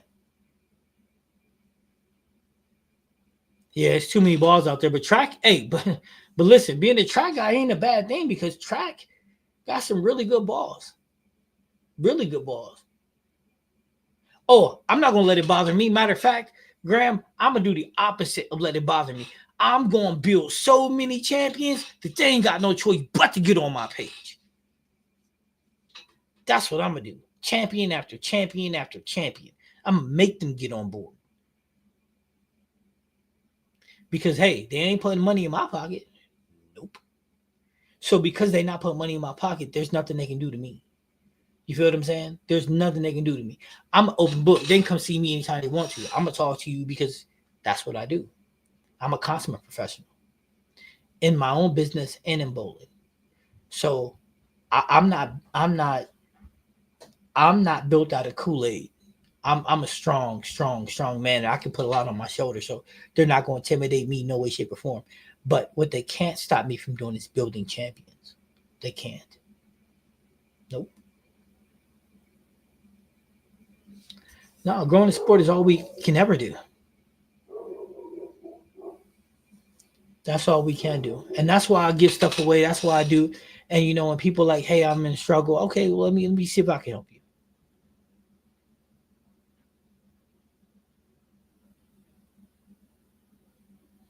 Oh no, I'm gonna do the auction. I think that's cool. I can sign it, autograph it. Oh, and I'm about to this special merch. I'm about to start dropping and giving away to y'all too. Y'all gonna like this.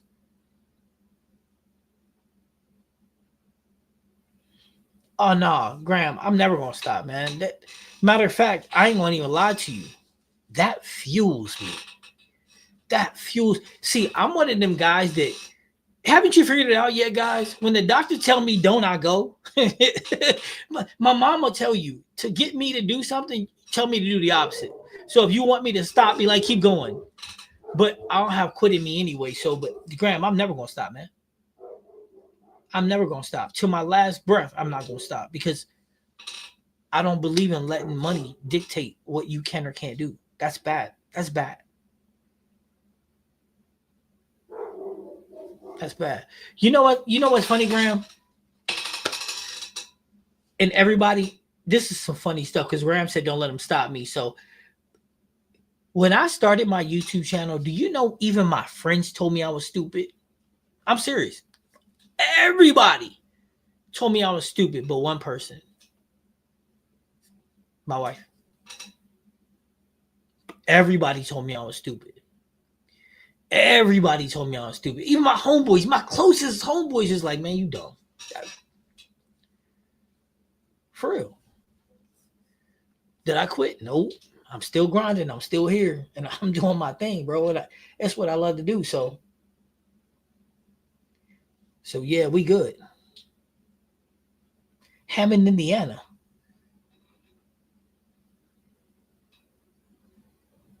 Nope. I won't be 50 till September 1st. However, if you stay in touch with me, Paul, I'll come up there and film you bowling because Hammond's only 2 hours away, 2 hours and like 5 minutes away from me. I'll come up there and film you bowl. No, I'm on September 1st.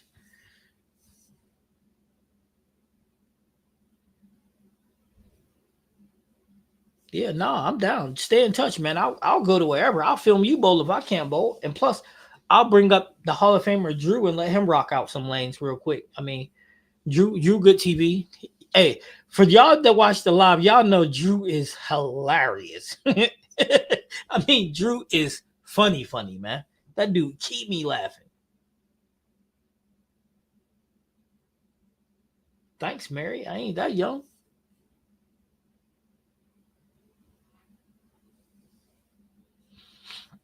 Oh, I am. I got some kids, man, are cannons. Bring the heat. Man, I ain't got no heat. I got a slow ball. I got the Tim Wakefield knuckleball.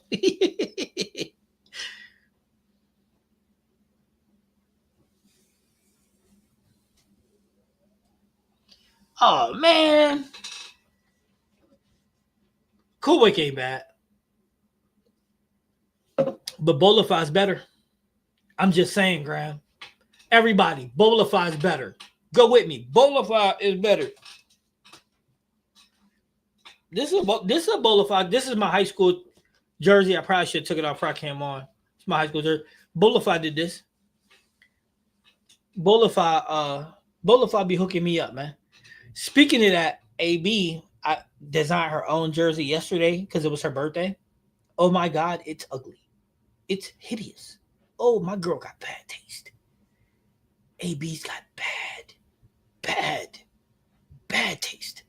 But you guys are gonna see it because I'm gonna put it in the for sale thing so you guys can talk to her about it when she's able to because it's bad. It's so bad. Yeah. The wife did. She supported me, nobody else did. I am not a young pup. You are confused with young and old.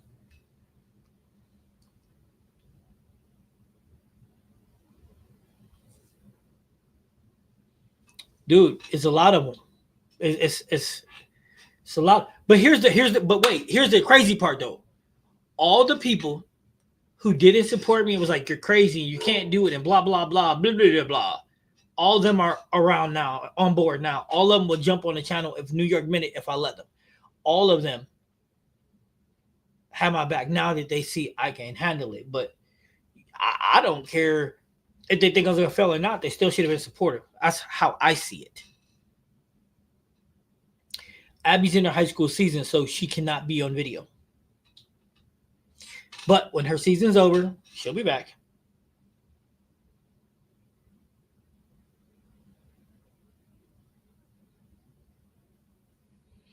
Nope, half my body's still broken. Yeah, half the body's still broken, but I am doing better. A lot of the rest, a lot of rest that I did helped out a lot, and then the tramadol actually helps too. So we're not gonna lie, the tramadol does help.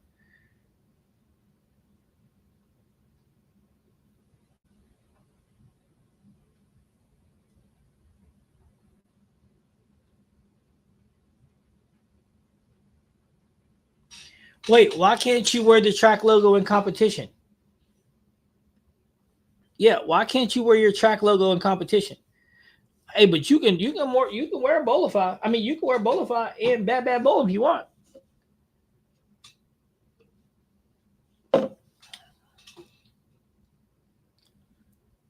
Heck yeah.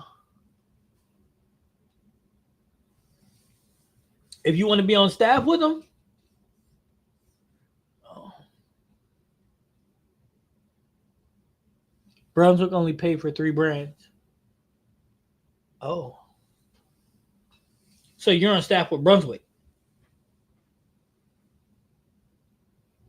Does that mean you can't wear a Bolify shirt?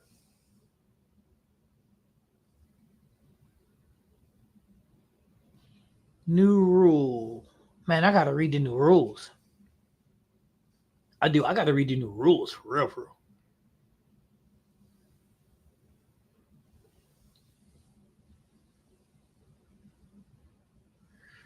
So wait, Paul, who are you on staff with for your jerseys? That's a good question.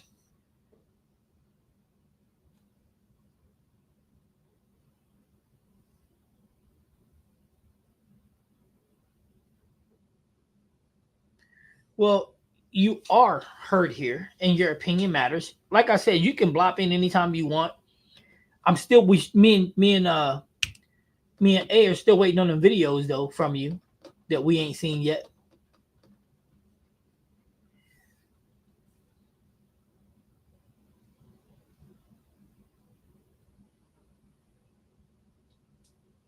Oh, okay, okay. See, you're gonna have to hit me up on one of my things so I can give you my number so we can chat so you can walk me through this. You and Graham can. Um,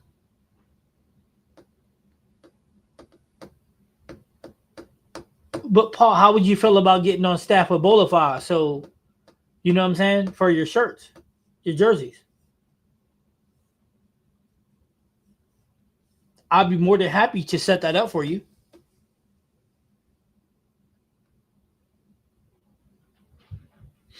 Yeah, I'd be more than happy to set that up for you.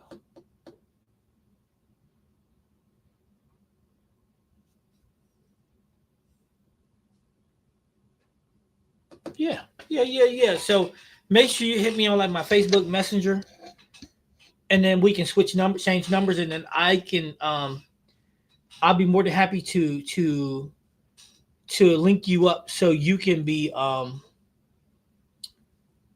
staff of Bolify.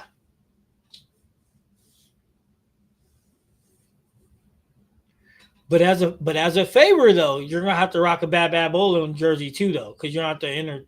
Yeah, I'll hook you up, but you gotta do the Bad Bad Bowling too.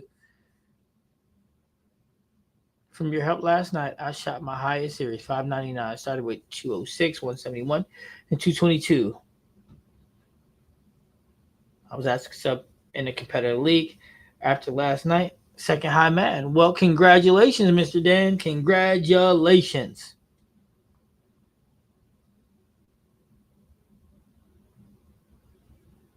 The ones that made fun got real quiet. It's funny how little bullies try to do that very thing. Hey, but remember, Dan, and I'm gonna tell you this, and it's gonna sound really, really, really, really weird.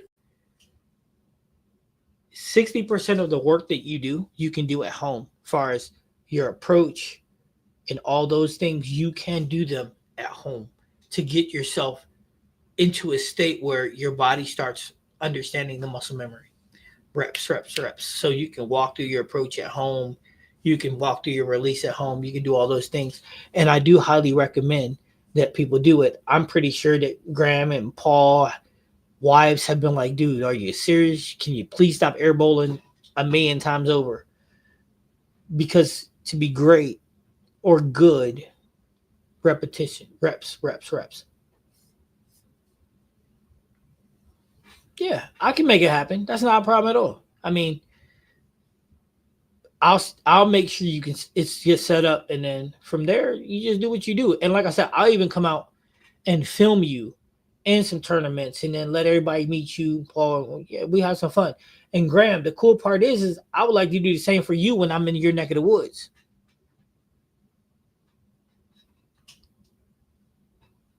I love my bad bowling jersey. See, that's what I'm talking about. Because I love my bad bowling jerseys too. Look at that. Dang, getting a lot of love in the chat. That's what I'm talking about, baby. Brunswick will only be registering 4 of their 7 brands in 2025. Brunswick, DB8, Hammer, and Ebonite. Since Columbia 300, Radical, and Track brands are not registered, they will not be. Oh snap! So they won't even be They won't even be allowed to bowl with the balls, or just the shirt, or just the logos. Please tell me just the logos.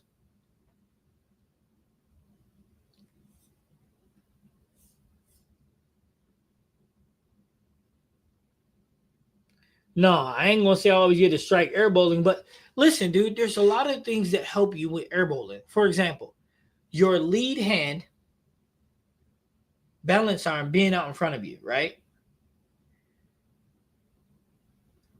Walking at home doing that when you're getting through, understanding where your shoulder is so important, man. It's so important, right? Those are things you can learn to master at home. Because what you got to understand is a pro bowler like Graham and like Paul, they got thousands upon thousands of reps, which are important. Muscle memory. So sometimes how you get them is important. Training your body is important. Something so little like where your shoulder is it in front of you, is it back of you? These are things that you can learn actually at home. And matter of fact, if you look at me before I left injured and came back injured, I'm better now than I was before I left air bowling. Understanding what I'm trying to do. Oh, okay. To display the people, but you can still use the balls though.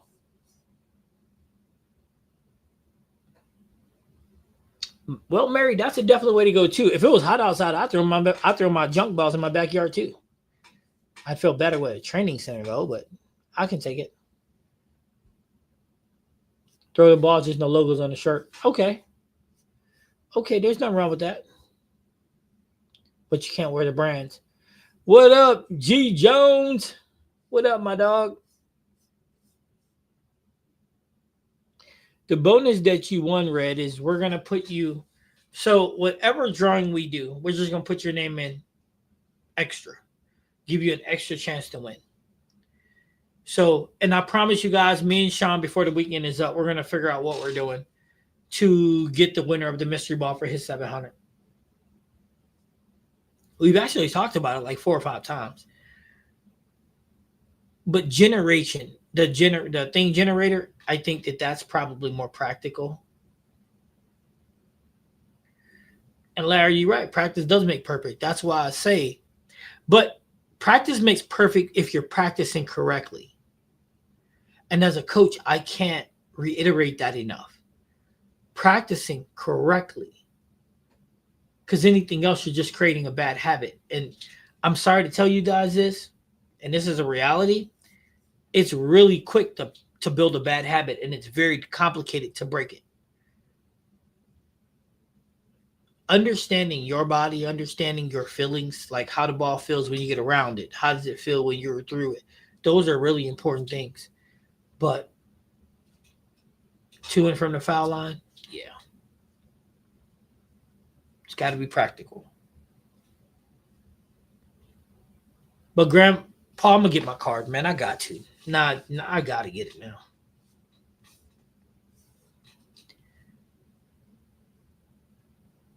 Use a full length mirror, roll up a pair of socks.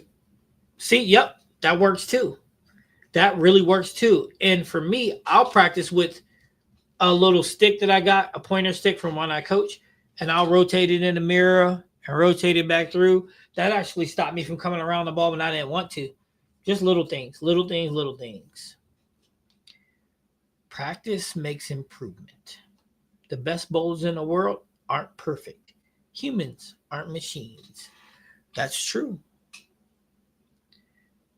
But the difference between a professional bowler and someone who's not is practice habits, routines, understanding.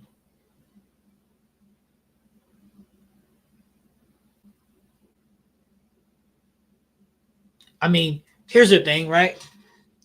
Somebody that's been bowling for 3 months ain't going to have the muscle memory that Graham or Paul have, who I imagine been bowling for, 20 plus years, both each. Please don't say 30 years. I mean, you can. I mean, I'm old. It ain't going to make me feel bad, but anybody in here ain't 30 yet. They're all feel bad.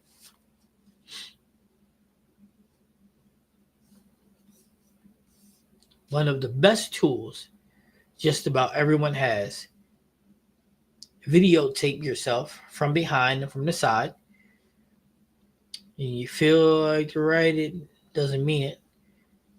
No, you're right. Being on video, great way to work. Great way to work. However, Paul, and this is where the exception to the rule happens. Sometimes people don't know what they don't know. So if you record yourself from the back and from the side, and you don't know what you're looking at, you're not improving. Again, you don't know what you don't know. And that's the commonality that we have to have that general understanding of, is if somebody doesn't understand how the mechanics should be, I don't care how many videos of themselves they watch. It ain't going to help. I wish, Coach. I'm sort of like you. You have way less, but I'm about 10 years in. I'm 35 and picking up bowling at 25. You try being 49 and picking it up at 46, 45, 47. Anyway, but Graham, I feel you though. But hey, you're doing great. You're great strides. I mean, you're a pro 10 years later, man. That's what I'm talking about. The pros know how to repeat the same shot over and over again, like clockwork, correct practice, muscle memory, and consistent reps. But that's the key, though. They practice the right way. They get the right amount. They get the right kind of reps. However, this is what I will tell you. If you say the pro hit the same spot over and over again, no, they don't. They hit within a certain radius over and over again.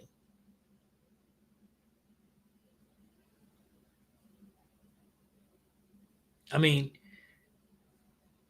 you got to watch when you watching pros on TV or whatever. You got to really pay attention. Pay attention to what they're hitting, and not just watching the ball go through the pins.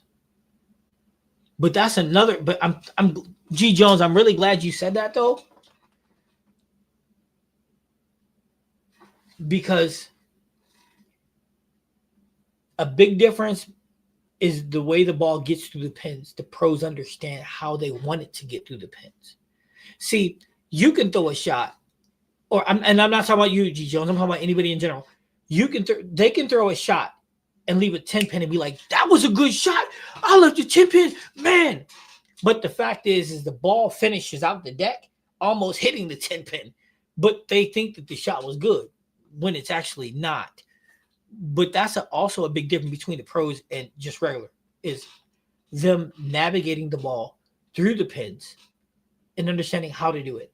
understanding that the ball didn't travel behind the head pin and the shot looked good from your depth perception, but it actually wasn't. That's why I left the pin, or the ball deflecting, or your angle was too sharp and not enough angle, and also blowing out a flat 10 and thinking, well, that was a great shot. No, it wasn't. But that's the difference between pros and non-pros, is they understand it.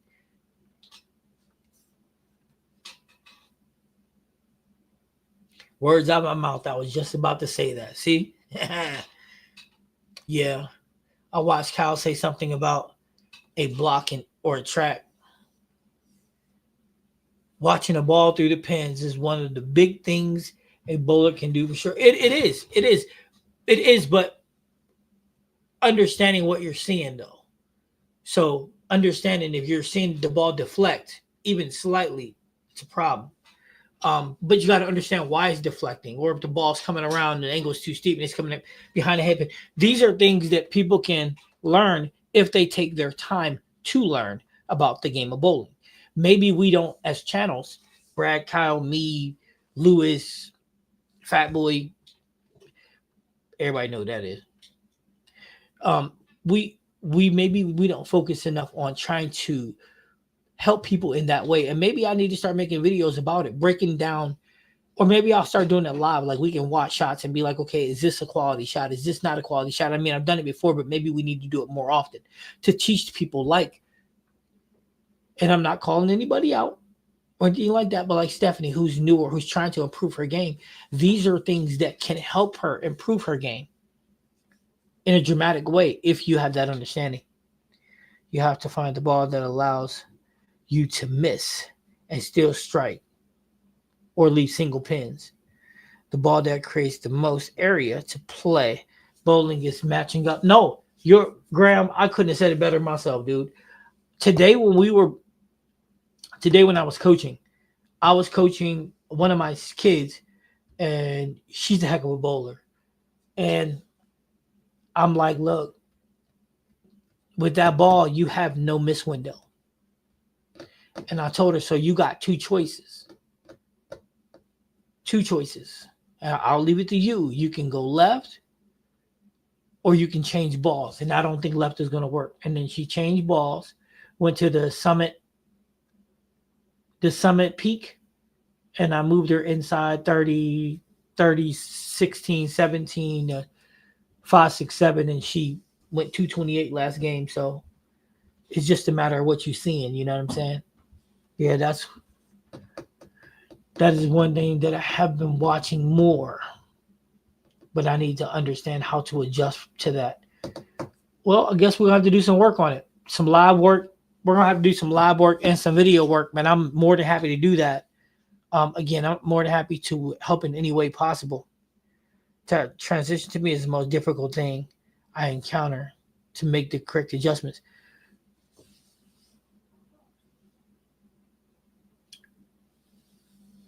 Okay.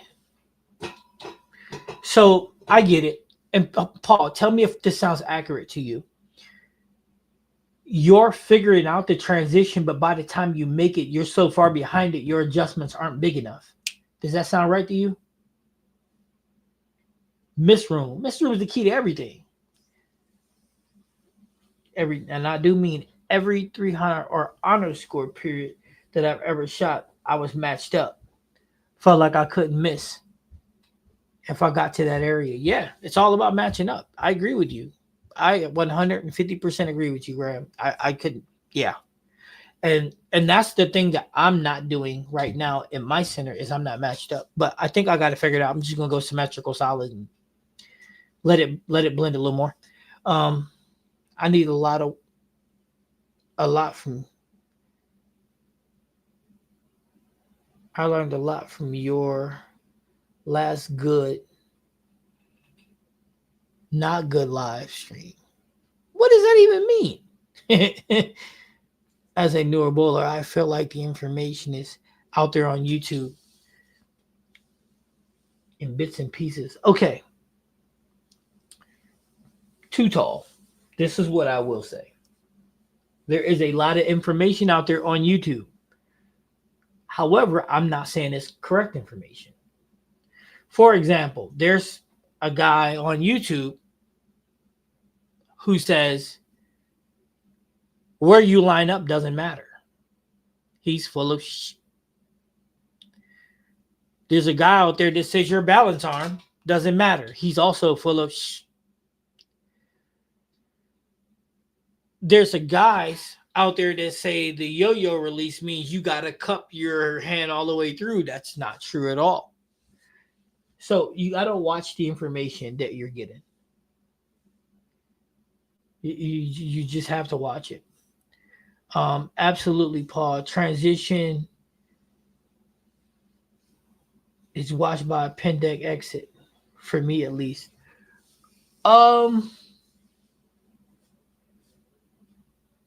That's how you feel always, Graham? Because, okay, so I imagine, Graham, being a pro, you probably got 3 boards, right? 3 boards up front, 3 boards up back. That if you cover any of those, you should be good. That's what I'm imagining that you have. So with that being said, with your 3 and 3 or 2 and 2, if the ball starts to ride high, you don't look at that as trend. I mean, the ball could ride high and still be creasing between 8 and 9. You want to adjust off that? I mean, yeah, let me know. Let me know. Now, Paul, there is an easy way to fix your transition problem. Your problem is that you're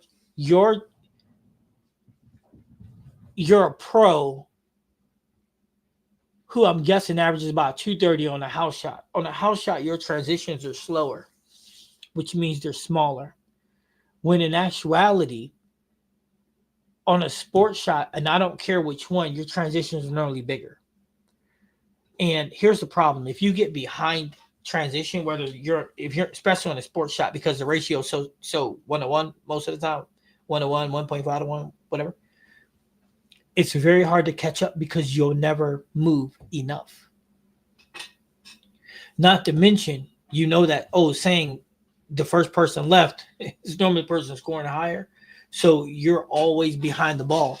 So what I'm going to ask you to do in your practice session is every time you think you need to move 3, move 5. Every time you think you need to move 5, move 7. Every time you think you need to move 7, move 9. See where I'm going with this? That way you stay ahead of transition, because remember, a light mixer is what you want anyway, especially if you have a rev rate between 450 and 550, because you're going to carry the off hits most of the time anyway. Also training myself to watch where the ball exits. Good. That's a very, very good thing to watch. Watch me bowl and that feels a good shot. That's not a bad way to do it, especially if there's somebody in the chat who understands if it's good or bad.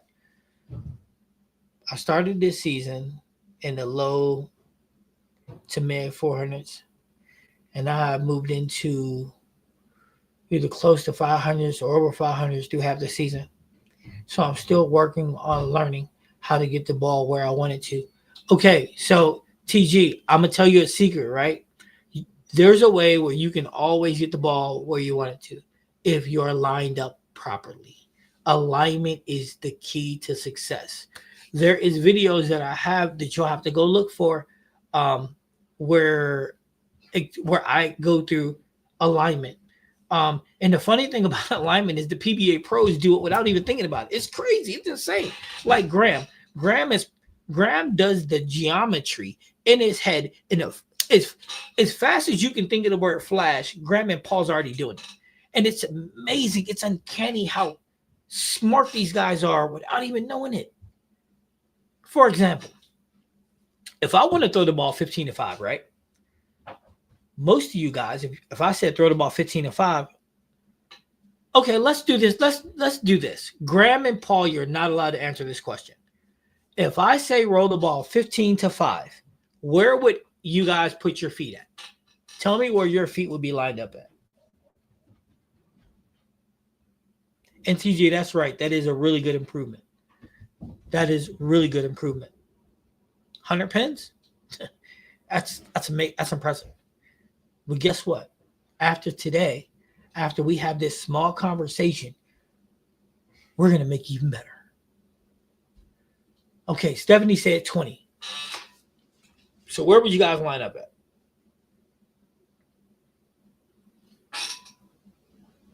I'm up at 23 now. All right. So Stephanie said 20. He said I line up at 23 now. Set the ball down 7 boards. 1 board dripped occasionally. Okay, so 22 is TG. Mr. Story said 22. Too Tall said 30-ish. Anybody else? Any other takers? Okay, so let's break this down. Kegel used to say 6 boards. 6 boards from where you are is your laydown. But now it's 7 boards. I'll give 7 boards. I like 7 boards. Wide shoulder, 7 boards works for me. So 15 plus 7. Because 15 is what we're targeting. So 15 plus 7 is 22. Got it, right? 15 to 7 is 22. Now, remember I said we're going 15 to 5. Yes or no? Everybody remember that? 15 to 5. Whoa! Okay, so 15 to 5. So 15 plus 7 is 22. Now, what is the difference between 15 and 5? It's 10, right? Yes, 10. So half the difference of 10 is 5. So we add that 5 to the 22, which takes us to 27. So if you want to go 15 to 5, you line up at 27 with your left foot, because that is your slide foot. Here's the key, though. If you line up with your, oh, God, y'all made me stand up. If you line up, hope y'all can see me, and your hips are straight, that's where the ball's going to go. So you actually want to have your foot back. You want to be pointed to. So basically, you want the small of your chest to be pointed at your target, your break point down lane, which is at 5. That way, your path is just straight through it. So it's really just that simple. Now, Graham and Paul, when I asked that question, you guys didn't even have to think about it, did you?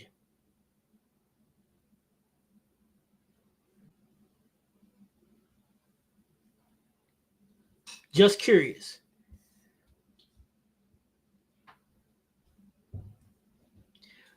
Yes. I line up angled, yes, because I need my, and I position myself. Okay, so here's a question. Let's do this.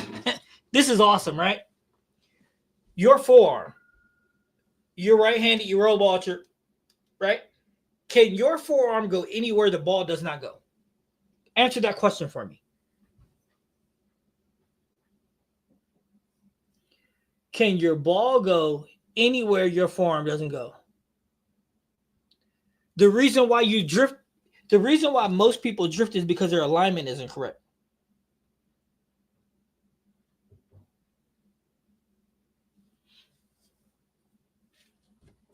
Like me, for example, if I'm aligned correctly, I don't drift, not even a little bit.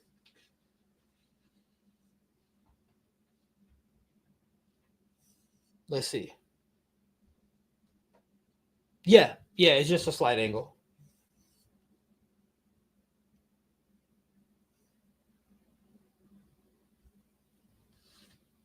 Yeah, you guys as pros, you guys just do that math and it's just right away. It's automatic, and that's what makes you special. No, at 22, Graham, you're right. At 22, you would never hit 5. It's not possible. The only way you could, Graham, and this is funny, right, is if your elbow came outside. But even then, you may hit it once, you may not hit it. But here, back to this question: Can the ball go anywhere your forearm does not go? Yes or no? And this is the most basic, easy question you'll ever have. Can the ball go where the forearm doesn't? Anybody?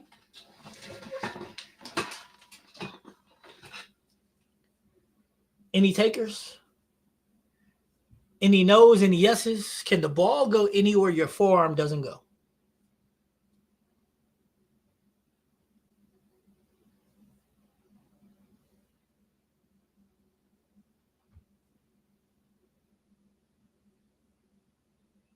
But while you guys are answering that question, that separates the pros from everybody else because their alignment is amazing.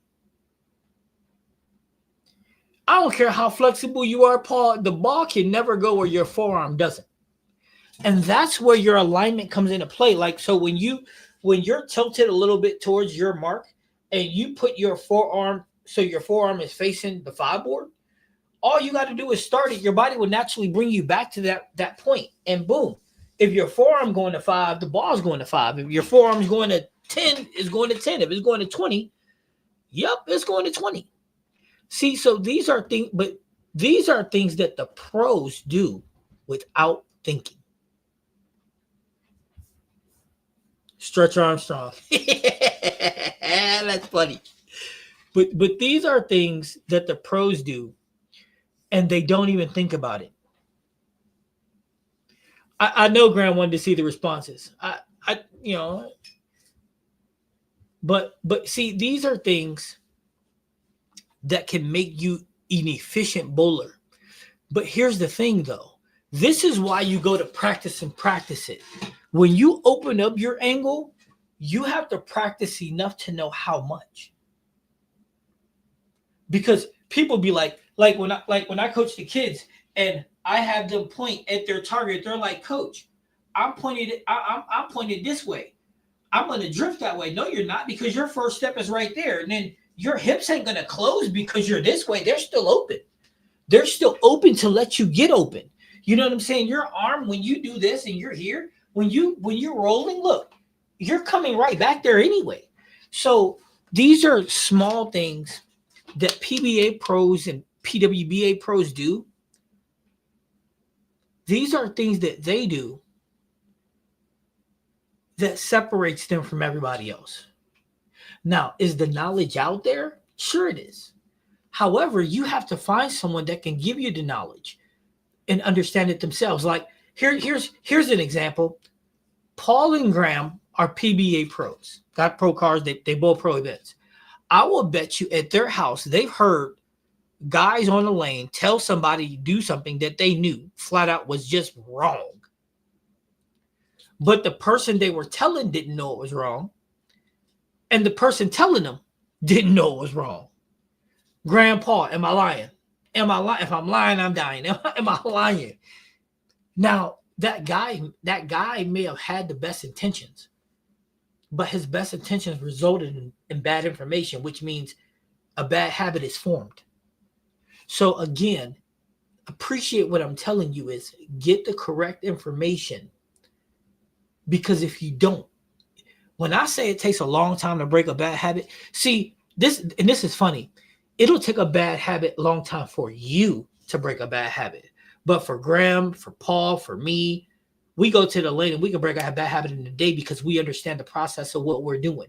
We'll start at the foul line and work our way back to kill the problem. Look at that. Correct, not a lie. That's facts. You got to be careful where you get information. You do, and that's why people love me, because I mean they know I'm gonna keep it. I'm gonna keep it a buck. You know, and Coach A, he's been bowling for so long that his bowling jargon is insane, and so is his information. But that's where me and him, we do this at, because his verbiage is insane, but my knowledge matches his verbiage. So that's why we work so well together. Plus, he uses me as his test guinea pig all the time. Could I be fundamentally where I'm at now without him? No, because this is another trick of the trade. You can't coach yourself. At some point, you need somebody to help. Like, Graham, who helped you? Paul, who helped you? I mean, Paul been bowling for over 30 years, so I mean, he's probably had a lot of imprints on him over the years. Lessons is another way to go to improve. I practice my first game. I work on my approach, release, rotation. Then the next two, I try to execute what I learned. No, that's not bad at all. That's not bad at all. My advice to someone who wants to get better is seek a certified coach and try to work on one thing at a time. Okay, I'm gonna tell Paul. I'm gonna tell you one second about that. Speak. Okay. Oh, I still see professional coaching still. Okay. This is what I will say about certified coaches. You better still pay attention to who you go to. Because I know certified coaches who coach the whip who don't think the yo-yo release is valuable. Dummies. I'm just saying, understand. See, here's the thing, right? Understand if you go to Pataglia and you're get certified, great. If you go to Kegel and you get certified, great. If you go to Tom, Dick, and Harry and Podunk, Alaska, well, talk to the person. Understand who you're dealing with. That's what I'm gonna recommend.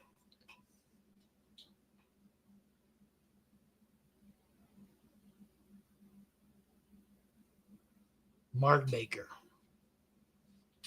We're gonna leave that topic alone.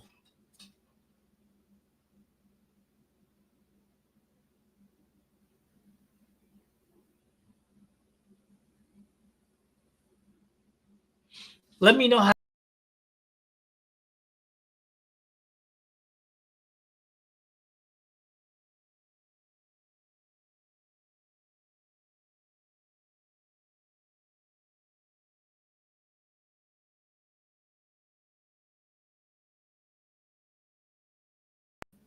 What I don't know what happened. That was weird. I don't know what just happened. All right, sorry about that. Hey Graham, let me know. Matter of fact, if he recorded, let me see it because I'm not gonna lie to you. I'm not the biggest fan of Coach Baker. I could be. I'm not the biggest fan of his style. I'm not the biggest fan of. No. Y'all can see me and hear me again, right? Everybody can hear me and see me again. That was just weird. Hello? Okay, good.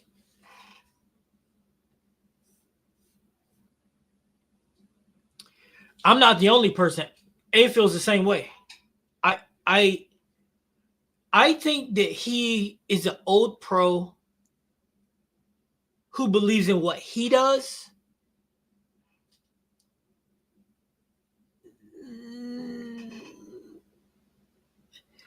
He's opinionated. He's an old pro. I think he hangs his hat on that. I could be really, really wrong. I've never had a session with him. I've never had a conversation with him. But all his stuff is right there on YouTube to see. Would I ever go to him? Absolutely not. If I'm going to go anywhere and I do get coached too, I'm going to Coach Rick, Coach Dale. I'm going down to Kegel. I'm going to see the Swede, which Mark Baker has been working with Darren Tang for all of last season and all them things. The Swede worked with him for a couple for that little video he did. It changed Darren's whole shebang. So I'm just saying. No. Now, could I be wrong? Sure. I'm not God. I'm wrong. Do I think I'm wrong? No. No, I'm not. No, I do not think so. Do I have as much experience as him? No. But I know right and wrong and wrong. I know this much. He's working with the cleanup crew. Do I see them being gaudy? Nope. Here's a question for you. Graham. When you leave Kegel, how are you when you leave? That's my question for you. When people leave Baker, how are they when they leave? That's my question.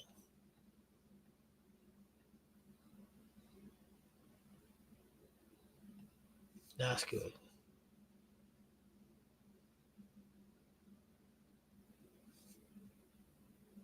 Yeah, that video with the Swede with DJ help. Yeah, of course it did because it's excellent information. Actually, he was taking lessons from Baker too. Look at it on YouTube. He in 2024, Darren Tang took lessons with Mark Baker, and then he did a lot of bowling with the cleanup crew. It's on YouTube. Check it out. I watched it all. And listen, hold on, wait, let's do this. Graham, I'm not telling you not to go. I'm saying everybody can give you something. So I'm not saying not to go. That's not what I'm saying. I'm saying, do I value him? No. But just because I don't value him, don't mean you shouldn't. If you would have came to me and say, yo, coach, what you think, man? Where should I go to fine tune my skills? I would tell you to go down to Lake Wells, book your appointment, go down to Lake Wells and go see the Swede. That's what I tell you. I think the Swede is the best coach in the world by far. Not even close. Not even in the same stratosphere. That's me, that's Baker, that's anybody. That's Taglia, none of them. He's the best in the market right now. That's what I'm saying. And I'm not endorsing him. I'm just saying I think he is by far the best coach in the country, in the world, actually. One of the things that he explained really helped me was the squeeze. Yes. Yeah. Yep.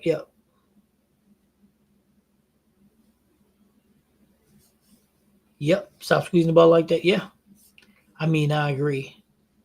What I like about Mark Baker is teaches what he knows. You know what though, Graham? I'm gonna say this, and I changed I think that you'd be better with the Swede. However, I just thought about something when it comes to you. Mark Baker teaches what he knows and stays away from what he does. Flat spot, timing, balance. And personally, I don't feel like there's a better one. I feel like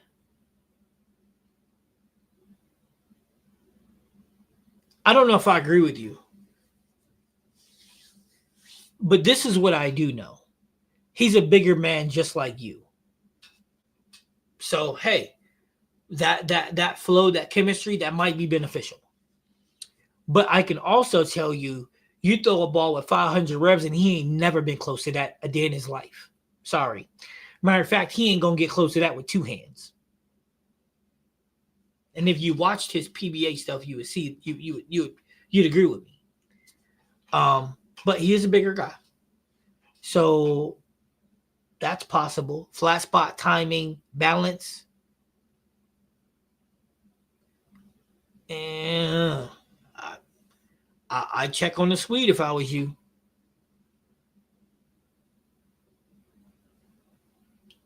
Yeah, Darren did go to Mark. I'm telling you. And Darren needed to go to the Swede to get to where Darren's at right now. And I'm not saying that it won't work for you. I'm just saying I don't agree with a lot of philosophies. That's all. But that's the thing about bowling, though. You don't have to agree on philosophies because no one's saying one is better than the other. This might work for you or this might work for you, but it's up to you to decide if it works or not. You're going to work with him. It ain't your first coaching session with him or probably with other people. And all I'm saying is check it all out. Why not? I mean, once you go to Lake Wells, you can always go to Lake Wells. Once you go to Mark Baker, I imagine you can always go to Mark Baker. I say check it all out. I mean, what can it hurt? You know what I'm saying? Hell, you might come up here, or I might go down there and we filming, and I might point something out to you, and you'd be like, "Oh no, nobody ever said that before." That's just how it happens. First pair of eyes are always good, and I'm not saying don't go there. That's not what I'm saying. I'm saying me personally, nah.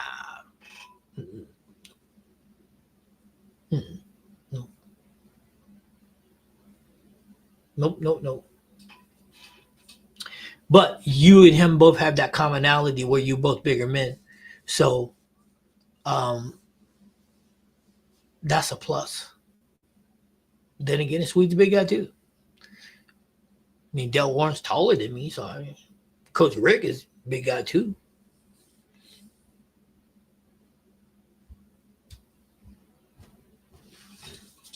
But here's the thing. You are a pro. You're a consummate professional, Graham. I think that you should check it all out. But wait, you said you worked with Mark Becker before? How did that go? Hell, I'm trying to go out to Cali. I ain't even got to go see Mark Becker. Wait, it's a little bit of fire going on. Never mind. I will change that to a later date.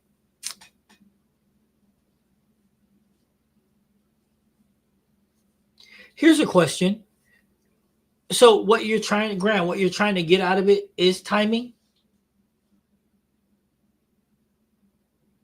So you're trying to hit at the bottom of the dead spot, timing, balance. You feel like yours is a little off?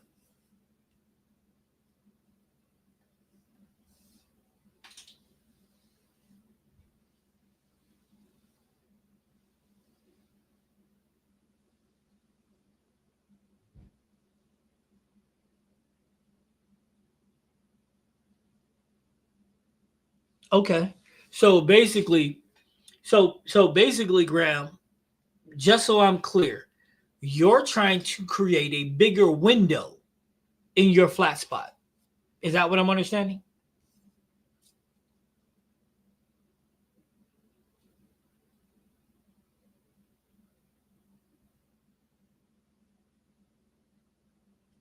Tall guy timing. I can see that. I can see that. Uh, but I'm not saying he not good. I'm saying I don't believe his philosophies. That's what I'm saying. But there's reasons why I don't, because the philosophies are proven to work. Like alignment. His belief is you don't have to. It's not important. All that important. I'm of the belief that it's really important because why adjust for a drift if I can eliminate the drift and not adjust for it at all? See what I mean? I don't believe in minimizing anything at all. I just don't. Um, okay, so Graham said that's correct. So you're trying to create later timing to get your pendulum to still be correct, but to create a longer dead spot. Okay, that makes sense. That makes sense. So I imagine he's either going to have your feet start sooner or start the ball later. So you want to be, so I'm taking it, Graham, right now, you want to be at a complete stop and the ball's right here. Is that what you're trying to create? To where you can load through? That sound familiar? That sound what you're trying to look for?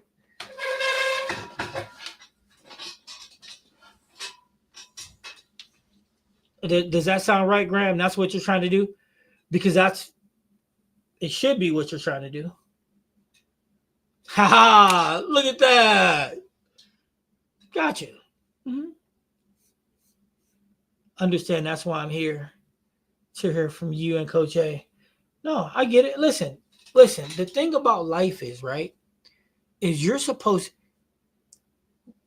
Everybody know who Bruce Lee is? Do we know what made Bruce Lee great? Bruce Lee took everything and made it into his own. He picked and chose. He took this from here and here and here and here and here and here and here. Michael Jordan did the same thing. He took this from Dr. Dre, this from this and this and this, and he made it into a ball. And he said, "Okay, this is me. This is what I'm doing, baby. This is me." That's what we're doing right now with bowling. That's why going to see this coach, you take pieces from everybody to make you to where you feel like you're complete. Did you know, Graham, that me and A just did that for me? Ain't that crazy? Me and A just did that same thing that you're going to learn. Me and A just did that same thing for me. So I can do it or take it away easy. AB, I just did that for her too, where now she can use it or take it away depending on where she's at on the lane. But yeah, well, so basically, what you're going to Marbella for is to learn how to create more leverage. Get it? I got it. All right. And when you go, make sure you tell me. I'm sorry, I gotta take a picture of some stuff and send it to Sammy before she beats me up. When you go see him and stuff, Graham, you make sure you holler at me. I want to know what it is, how it is, and if you can, Graham, if you do me a favor, can you send me a video of before you go and a video after you get back? Remember, Graham, I'm a teacher, so teachers like information, and me, I like information. What the world?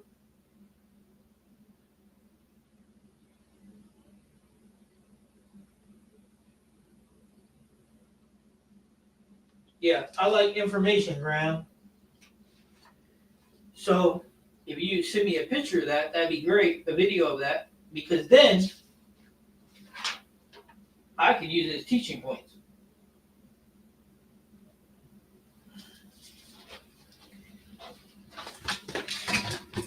Yeah, if you would send me pictures of that, I could use it as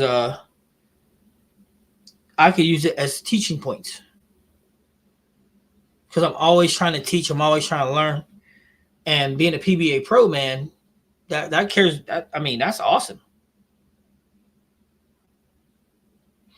But do you guys in the chat? Do you guys see how much information somebody can gain? I mean, I want you guys to think about this. I can converse with the pros. I can break things down. I can see what they see. And it doesn't take long to do it, but it takes dedication. It takes a lot of dedication. I read, I watch, I go study with the best people that I can find to learn how to be of quality. Perfect your craft.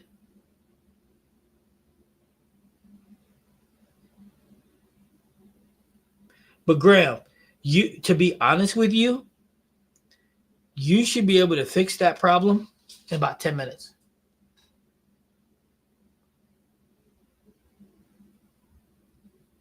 Yeah, about 10 minutes, maybe 15 minutes. But that's all. It's not complicated. All right, sent those.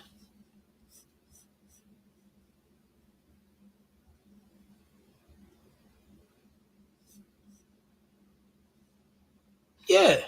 How many lessons do you think it takes to get what you need out of something? I mean, y'all all pros.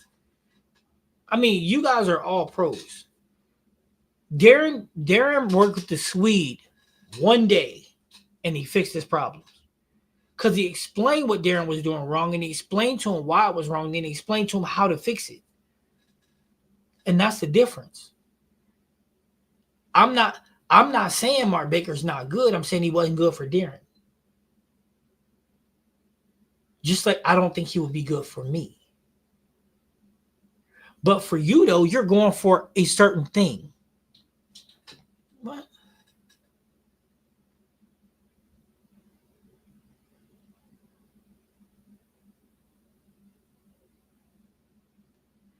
I hate people.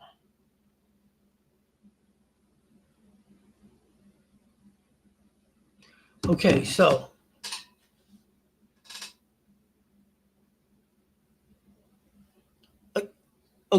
so check this out, right? Again, I'm not saying I'm not saying that Mark don't know his business or whatever. Whatever Mark knows what Mark knows. I'm okay with that. I'm okay with that. But here's the thing though about coaching. A coach has you can't be like you can't lie to it. You got to tell a pro blah blah. No, pros are people too. And if a bowler's going to a coach, he's going to see the coach because he's having an issue. So you're catching him at his vulnerable spot. So telling him he looked good, that's blowing smoke up his ass he don't need. Excuse my verbiage. That's smoke up his ass he don't need. If you come see me, I'm not going to tell you this is how good you are. Nah, hell with that. I'm gonna put you on cameras. What I'm gonna do, number one, and then number two, I'm gonna watch you and I'm gonna break your game down in my brain. And then me and you gonna sit back and we're gonna go to the camera and I'm gonna say, okay, you got this, this, this, and this. This is a problem. If you fix this, it clears up this. If we fix this, it clears up this. And if we fix this, it clears up all of it. That's where we're gonna go.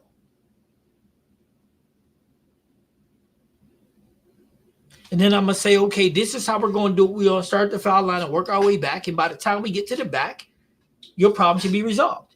And then we'll film you again, bowling your normal status. And at the end of that, if you can't see the improvement, then I didn't do my job. But I guarantee you will. And it won't take all day to do it. That's it. And that's what the Swede did for Darren. He explained to him what was wrong, how it was wrong, how we fix it. And then when Darren wasn't getting it right, he explained to him, look, this is the problem. For example, your hand, when you're back here in your swing, you're starting when you're coming down, you don't got to be like this. You don't need to be all doing that. All that's not needed. To yo-yo the ball, you can be in what's called a negative flight position, and all you got to do is rock out the ball at the bottom. That's it, into your dead zone. Clear it in your dead zone. And that's what he was telling Darren. And that's what he made Darren understand. And when he did that, boom, it was like that light come on. I mean, Darren's bowling Darren's butt off right now. And Darren's been doing this since he had that meeting. I'm not saying that Mark Baker ain't good. I'm just saying. I guess it depends on what you're going to get, who you're going to get it from.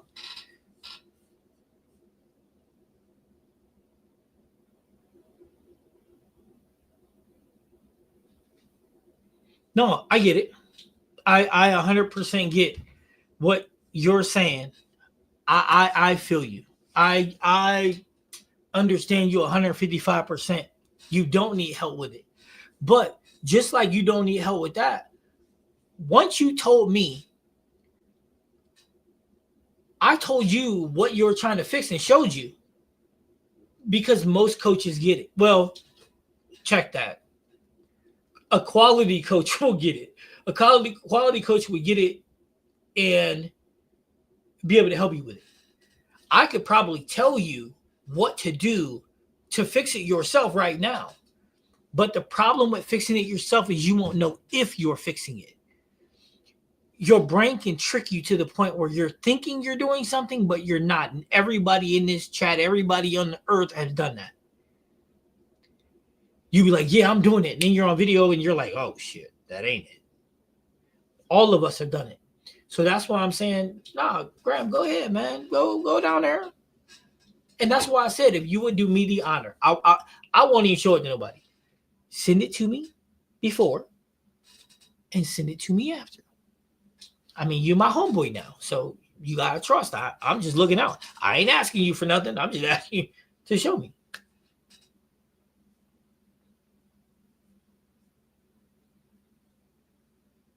You know what's funny about your 550 rev rate, Graham? You know, if he gets you right to where you're in your dead, if you're in the dead zone, hold on, what does that say?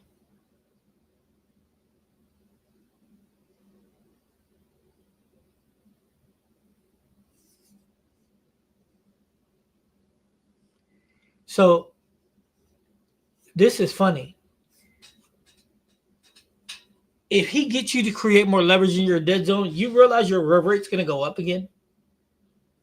That would be cool to have a 600 plus rev rate. Maybe it won't jump 50, but it could jump another 25, 30 though. It being realistic. If you're creating enough leverage and you're clearing the thumb fast enough in the dead zone, yeah, it could climb 25, 30, 35, 40.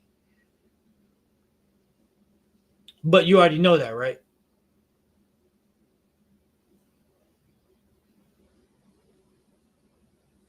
Oh, that's something.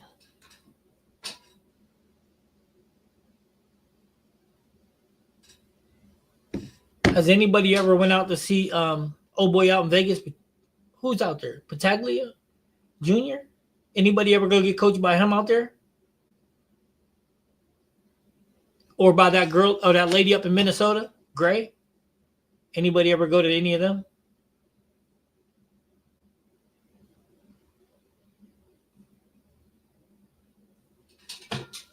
Or, I mean, I figured, Graham, if you fly out to Cali.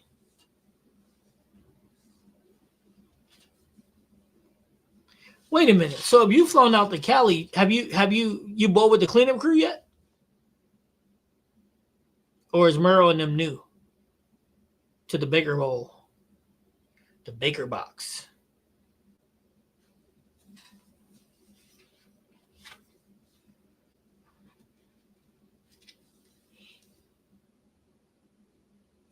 Dang, the chat got slow, man. Where you guys go? Everybody taking a nap?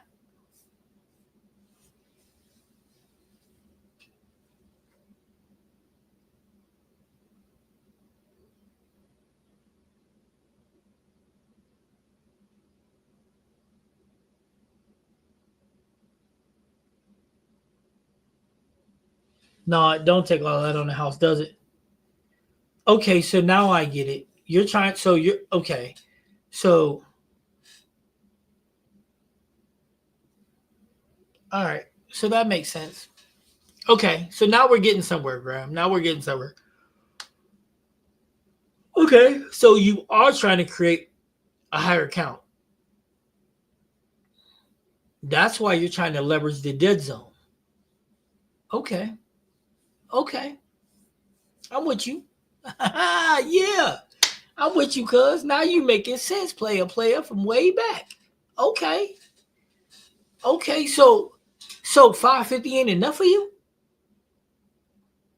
What shot you bowling on the 550 ain't enough? Because the average PBA is like what, 475 on average.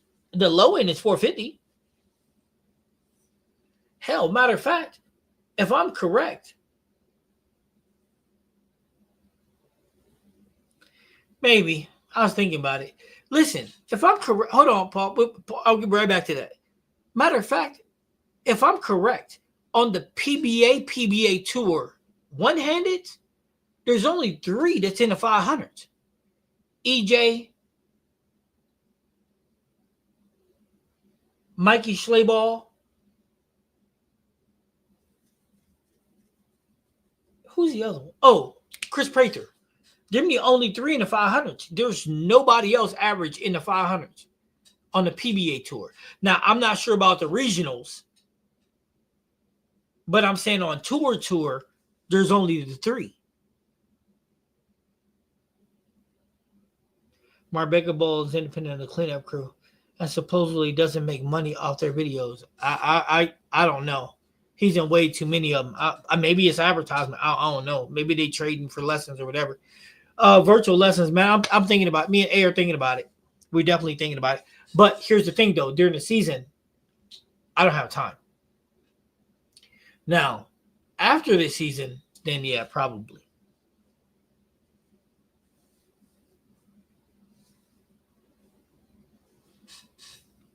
I might dabble in it a little bit. But I have people travel from Indiana, Detroit. I have people travel, come down, take some lessons, go home, start dominating everybody, and forget about me. They do. They go home, they start dominating, and they forget about me.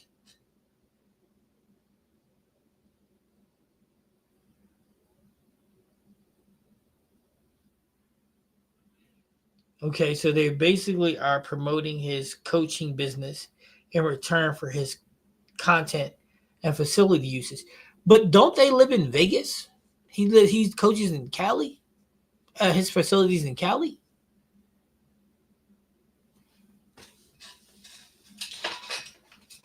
Hey, to each his own, my player. Coach, we appreciate you and they for all your knowledge and dedication, and give us what you need to achieve your goals in your bullet journey. We'll support your channel any way I can. That's what I'm talking about. Yeah, right. He's in Anaheim, but they're based out of Vegas. Larry, thank you so much, man. And that's thank you to all you guys because y'all make the channel what it is. Um, I'm just glad to be helping out. I'm glad to be dropping the knowledge because again, this is something I love to do. You know what I mean? Having my own training facility at some point is my goal. Me and Coach A building up a team.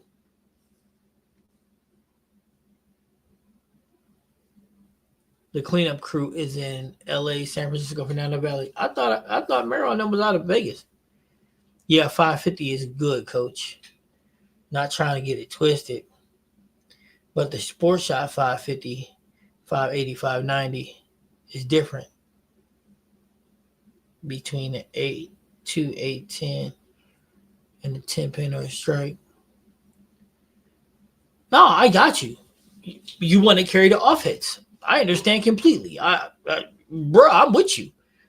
I mean, you do know that I took my rev rate from like 220 to 500. Well, I'm more like averaging like 480, but I get into the 500 sometimes, and I'm jumping in and out of 500. So I'm between. Actually, I think my lows right now is like 465. I'm going between 465 500, depending on the ball, the lane, you know. But I get it. I get you're trying to get them off hits. I think I'd be really close to averaging 500 if the arm wasn't so busted. But I get it, man. I get it. You ain't got trust me. Graham, we've been on this journey for like the last year and some change to get there. So I'm with you. But you're getting into rare, and I mean rare certified air, getting into 580 and 590s. That's two-hander territory. I mean, jumping into it is one thing, but averaging it, yeah, you're jumping into two-handed territory, dog. I'd love to see that. But I know your boy Schlaball and EJ, they I don't think that either one of them are in the 580s. I think 550s, 560s, but I don't think they consistently touch 580. That's your old stumping ground. Where is that at?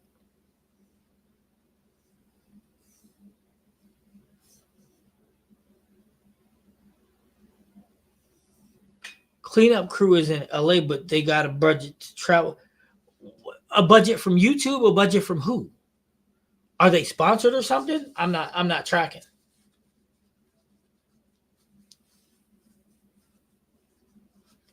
I know this much. The cleanup crew did their open invitation to accept all bowlers. I called them out. I messaged them. I did everything I could. And they didn't want to bowl. They didn't want to respond. So EJ can snatch 580. I was, no. See, Graham, I didn't say he couldn't snatch it. I'm saying he's not averaging it. There's a difference. I've seen EJ throw a ball where he touches 610.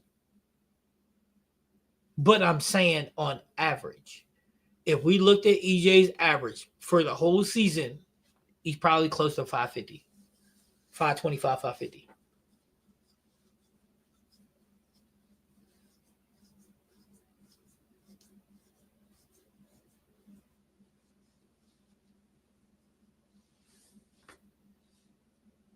Yeah, 525, 550. Now, here's what's funny. Most people go two-handed to increase their rev rate. Mikey Schlaball is going two-handed because his rev rate's lower two-handed than his one-handed. But I'm gonna say Mikey is the other person that averages between 525 550, but he can jump into the 600s too. And then your boy Chris Prather, he can rumble with them too. But other than them three and you, well, there's some guys that's on. There's another guy too that I seen up in Minnesota who's averaging about 515, 520. But you got to understand. See, here's the difference. To snatch them numbers here and here and then here, that's one thing. But to average those numbers, bro, you're creating a buzzsaw every single. I mean,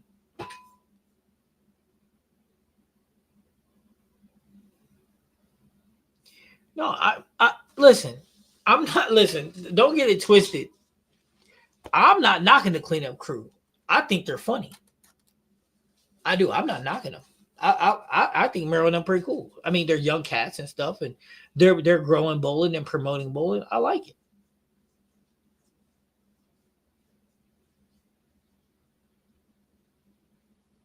Oh, what Baker told you when you asked about it? Yeah, no, man. I think Meryl and them is cool as hell, man. I mean, from what I've seen, I like I said, I didn't get a chance to bowl with him or do anything like that, But you know, I I'm coach. I don't really worry about that kind of thing. I mean, I was in Vegas. They was in Vegas. They said they was looking for competition. I said I'm available. I had all my stuff. No response. Could they have won? Nope. But it'd have been fun beating on them. Unhealthy, I still would have beat them. But that ain't saying much either. I like the bowl Baker. I mean, but I don't even think he bowled anymore though. I like the bowl against Chris Barnes too. I mean, yo, the legend, the man, the myth, the legend. I'm a big Chris Barnes fan. Ever since I started learning how to bowl, I start doing my homework, and Chris Barnes is an anomaly. But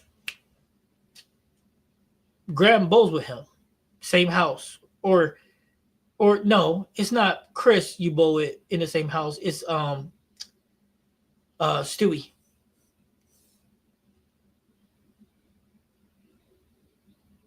They scared of the competition.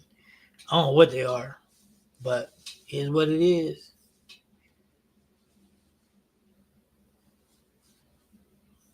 Let's see. Hold on.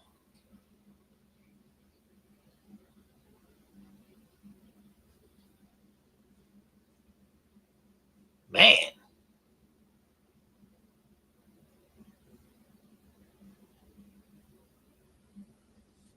Man, you're a big boy, dog. Yeah, that's why I said you both with Stu. I remember. I don't forget much. Yeah, Chris and Ryan and regional. I can see that. Yeah. I bet you Ryan does Ryan scare you more than Chris?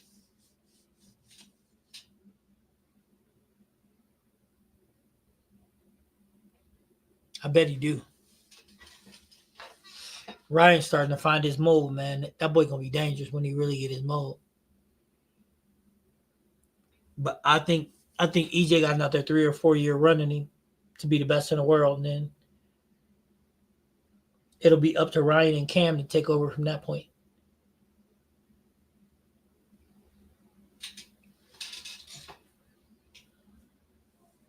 Yeah, that boy Ryan wicked. Yeah, that boy Ryan real wicked. But I'm telling you though, you give another EJ got another 5 years in him, maybe 6. Cam and them will be nipping on his heels, and Cam and Ryan will get wins, but EJ will still be flexing. Then when he's about 37, 38, it'll be a wrap.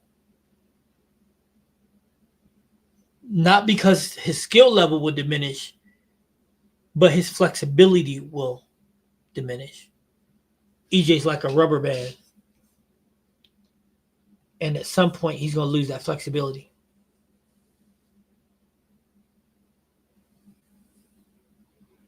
Yeah, that's called cheat code.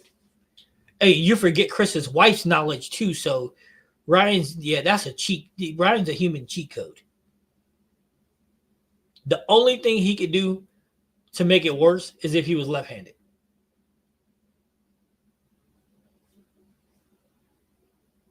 That's the only thing he could do to make it worse is be left-handed.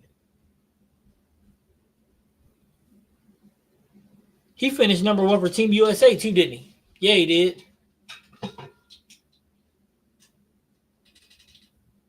Yeah, that's right. 2 Hall of Fame parents. Come on, man, that's a cheat code. Like I said, if he was left-handed and two-handed, we'd have to ban him.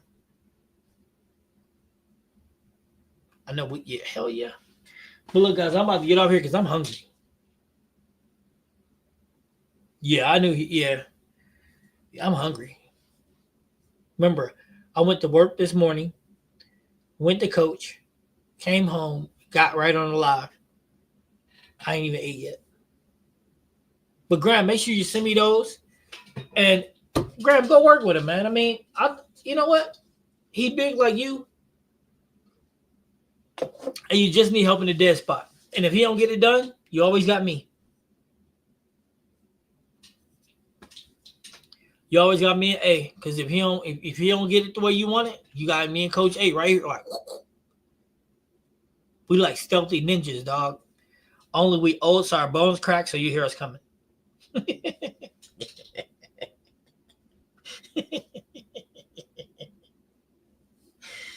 Oh, I got issues. No, that's what I do, man. This is fun for me, believe it or not. No, man, this is what we do, man. I think I'm gonna try to come on Monday night too. Man, listen, Paul, I'm saying, man, I need some of y'all to come up here and do some clinics with me.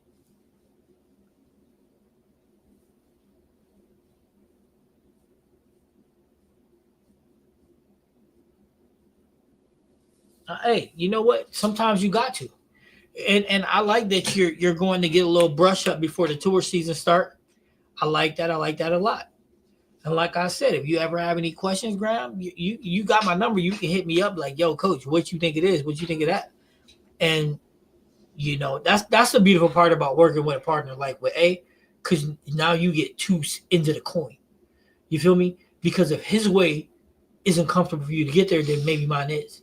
So that's that twin thing that we got going. And that's where all that improvement goes. You know what I'm saying? And we enjoy it, what we do. So with that being said, don't ever hesitate to ask, and that's any of you guys, man. We're always available. We always around. You know what I'm saying? Um, but yeah, Graham, I want updates on everything you do this year, every tournament, everything, because but I'll put it all on the thing because I'm remember this.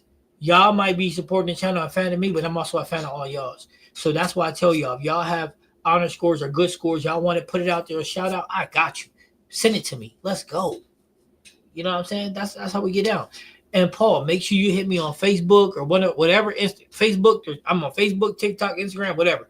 Hit me up, private message or anything, so we can exchange numbers, so I can get you on Bolify staff before your season start. You know what I'm saying? Let's try to get this done before the season start, because they'll even put your name and post you and all that stuff. So yeah, let's get this done for you so you can rock a Bolify.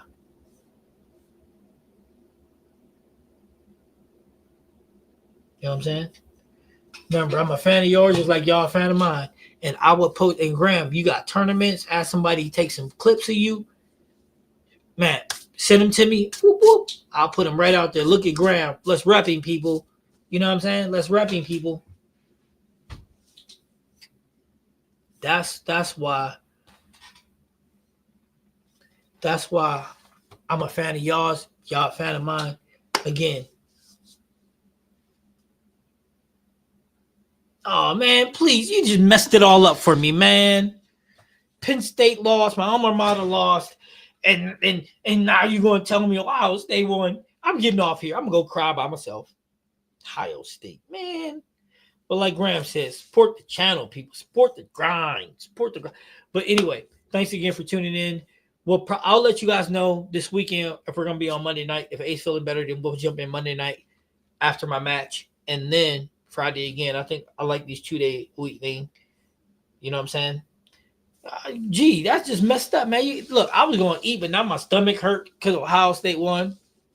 Because you know they full of shit. Anyway, again, thanks for tuning in, guys. You guys have any questions, anything, let me know. And remember, we still got to get this mystery ball away. So everybody was in here tonight, and then everybody that was in the live stream, we'll put you in the thing. We just got to figure out how we're going to do it. But I think the computer-generated thing with your names will be enough. So somebody's going to get a free ball, and I'm going to sign up for my pro card. All right, with that being said, Coach C is out. Thanks again for tuning in, guys. Later.